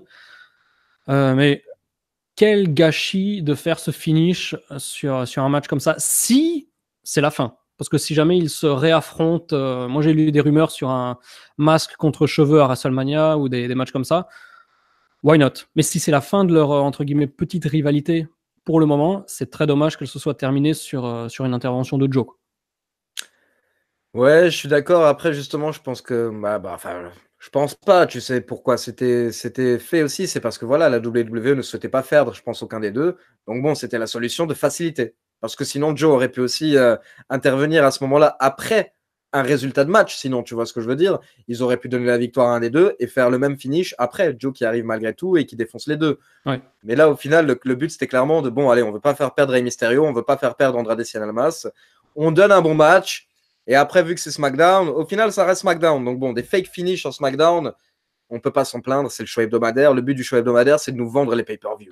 Mais je pense pas Donc, que s'ils avaient fait un finish clean, que ce soit Andrade qui gagne ou Rey Mysterio qui gagne, dans les deux cas, je pense que le perdant n'aurait pas été rabaissé par la défaite et le gagnant n'aurait pas été élevé par la victoire. non, c'est pas faux. Pour moi, c'était une des rares situations, parce que souvent il faut faire attention à ça, mais pour moi, c'était une des rares situations où, quel que soit le résultat final, les deux catcheurs, tous les deux, sortent grandis du match. Ouais. Et le résultat est secondaire. Juste parce que voilà, ce qu'ils ont fait dans le ring, c'était exceptionnel. Non, Donc c'était pas la peine, de s'emmerder. Qu'ils fassent un finish clean et à la limite qui gâche le truc avec Joe, mais pas qui gâche le match en lui-même, qui gâche le moment, le moment post-match. ouais, non, c'est pas faux. C'est pas Bref. faux parce que ces deux lutteurs travaillent tellement bien ensemble que ils y gagnent tous les deux, en fait. Ouais, c'est vrai. Voilà, écoute Ali, ça fait 1h45 qu'on est en train d'endormir les gens, donc merci pour cette première review. Je pense qu'on va réitérer l'expérience parce que c'était vraiment cool. Et puis ça donne aussi l'occasion de parler de choses dont on ne parle pas forcément quand on fait les résultats et autres. Et puis je te laisse conclure. Moi, je vous salue comme d'hab. Wrestling Clinic, n'hésitez pas à vous abonner. Je mets plutôt des vidéos de contenu plus que des résultats et de tout ce qui est actu que Ali fait super bien. Donc je te laisse la parole et puis à la prochaine les gars. Yes, bah écoute, merci à toi Yann d'avoir été présent sur Catch Club. Donc pour cette première version de ce podcast de Catch Club, donc en fait entre Catch Club et Wrestling Clinic, comme l'a dit Yann, maintenant on va essayer de vous faire ça chaque semaine. Donc pour info, donc cette vidéo normalement comme vous la voyez, elle sort samedi. Donc ça veut dire que demain c'est le Royal Rumble et aussi demain c'est l'anniversaire de Catch Club. Donc demain les gars, Joyeux ça fait un an. anniversaire. C'est gentil, c'est gentil. D'ailleurs, j'en profite parce que Yann est là, mais je veux dire, Yann m'a beaucoup aidé au niveau du lancement de la chaîne parce que les gars, si j'en avais pas longuement parlé avec Yann avant de me lancer, je l'aurais potentiellement pas fait. Donc, merci à C'est ton Yann. travail, c'est ton travail, c'est ton travail. Et donc, dimanche, l'anniversaire de la chaîne, dimanche, je vous sortirai 2 vidéos. D'abord, on se retrouvera durant l'après-midi pour la review de NXT TakeOver. Et ensuite, je pense qu'on se retrouvera le soir vers 20h, 21h. Si ma webcam et tout fonctionne bien, j'essaierai de faire un live pre-show pour le Royal Rumble et un petit peu pour l'anniversaire de la chaîne, histoire qu'on discute un petit peu tous ensemble. Forcément, j'adorerais vous avoir tous avec moi dans un stade avec 40 000 personnes, ce serait génial. Mais bon, vu que c'est pas possible pour le moment, on va faire ça avec un live, le premier live de la chaîne pour fêter les 1 an. Donc rendez-vous dimanche pour le Royal Rumble et l'anniversaire. Et on essaiera de faire des lives à WrestleMania à New York. Clairement, clairement. Donc bien sûr, ça pour ceux qui ne sont pas au courant, quand on sera à WrestleMania ensemble en avril, on essaiera un petit peu de vous faire visiter New York et de vous faire voir un petit peu ce voyage qui risque d'être magnifique. Donc voilà, comme d'habitude. La salle de petit-déj. La salle de petit-déj aussi. Donc voilà, comme d'habitude, n'hésitez pas à vous abonner à la chaîne et à liker cette vidéo. N'hésitez pas non plus à vous abonner à Wrestling Clinic pour soutenir Yann. Et on se retrouve donc ce week-end pour plein de grandes choses. Ciao tout le monde!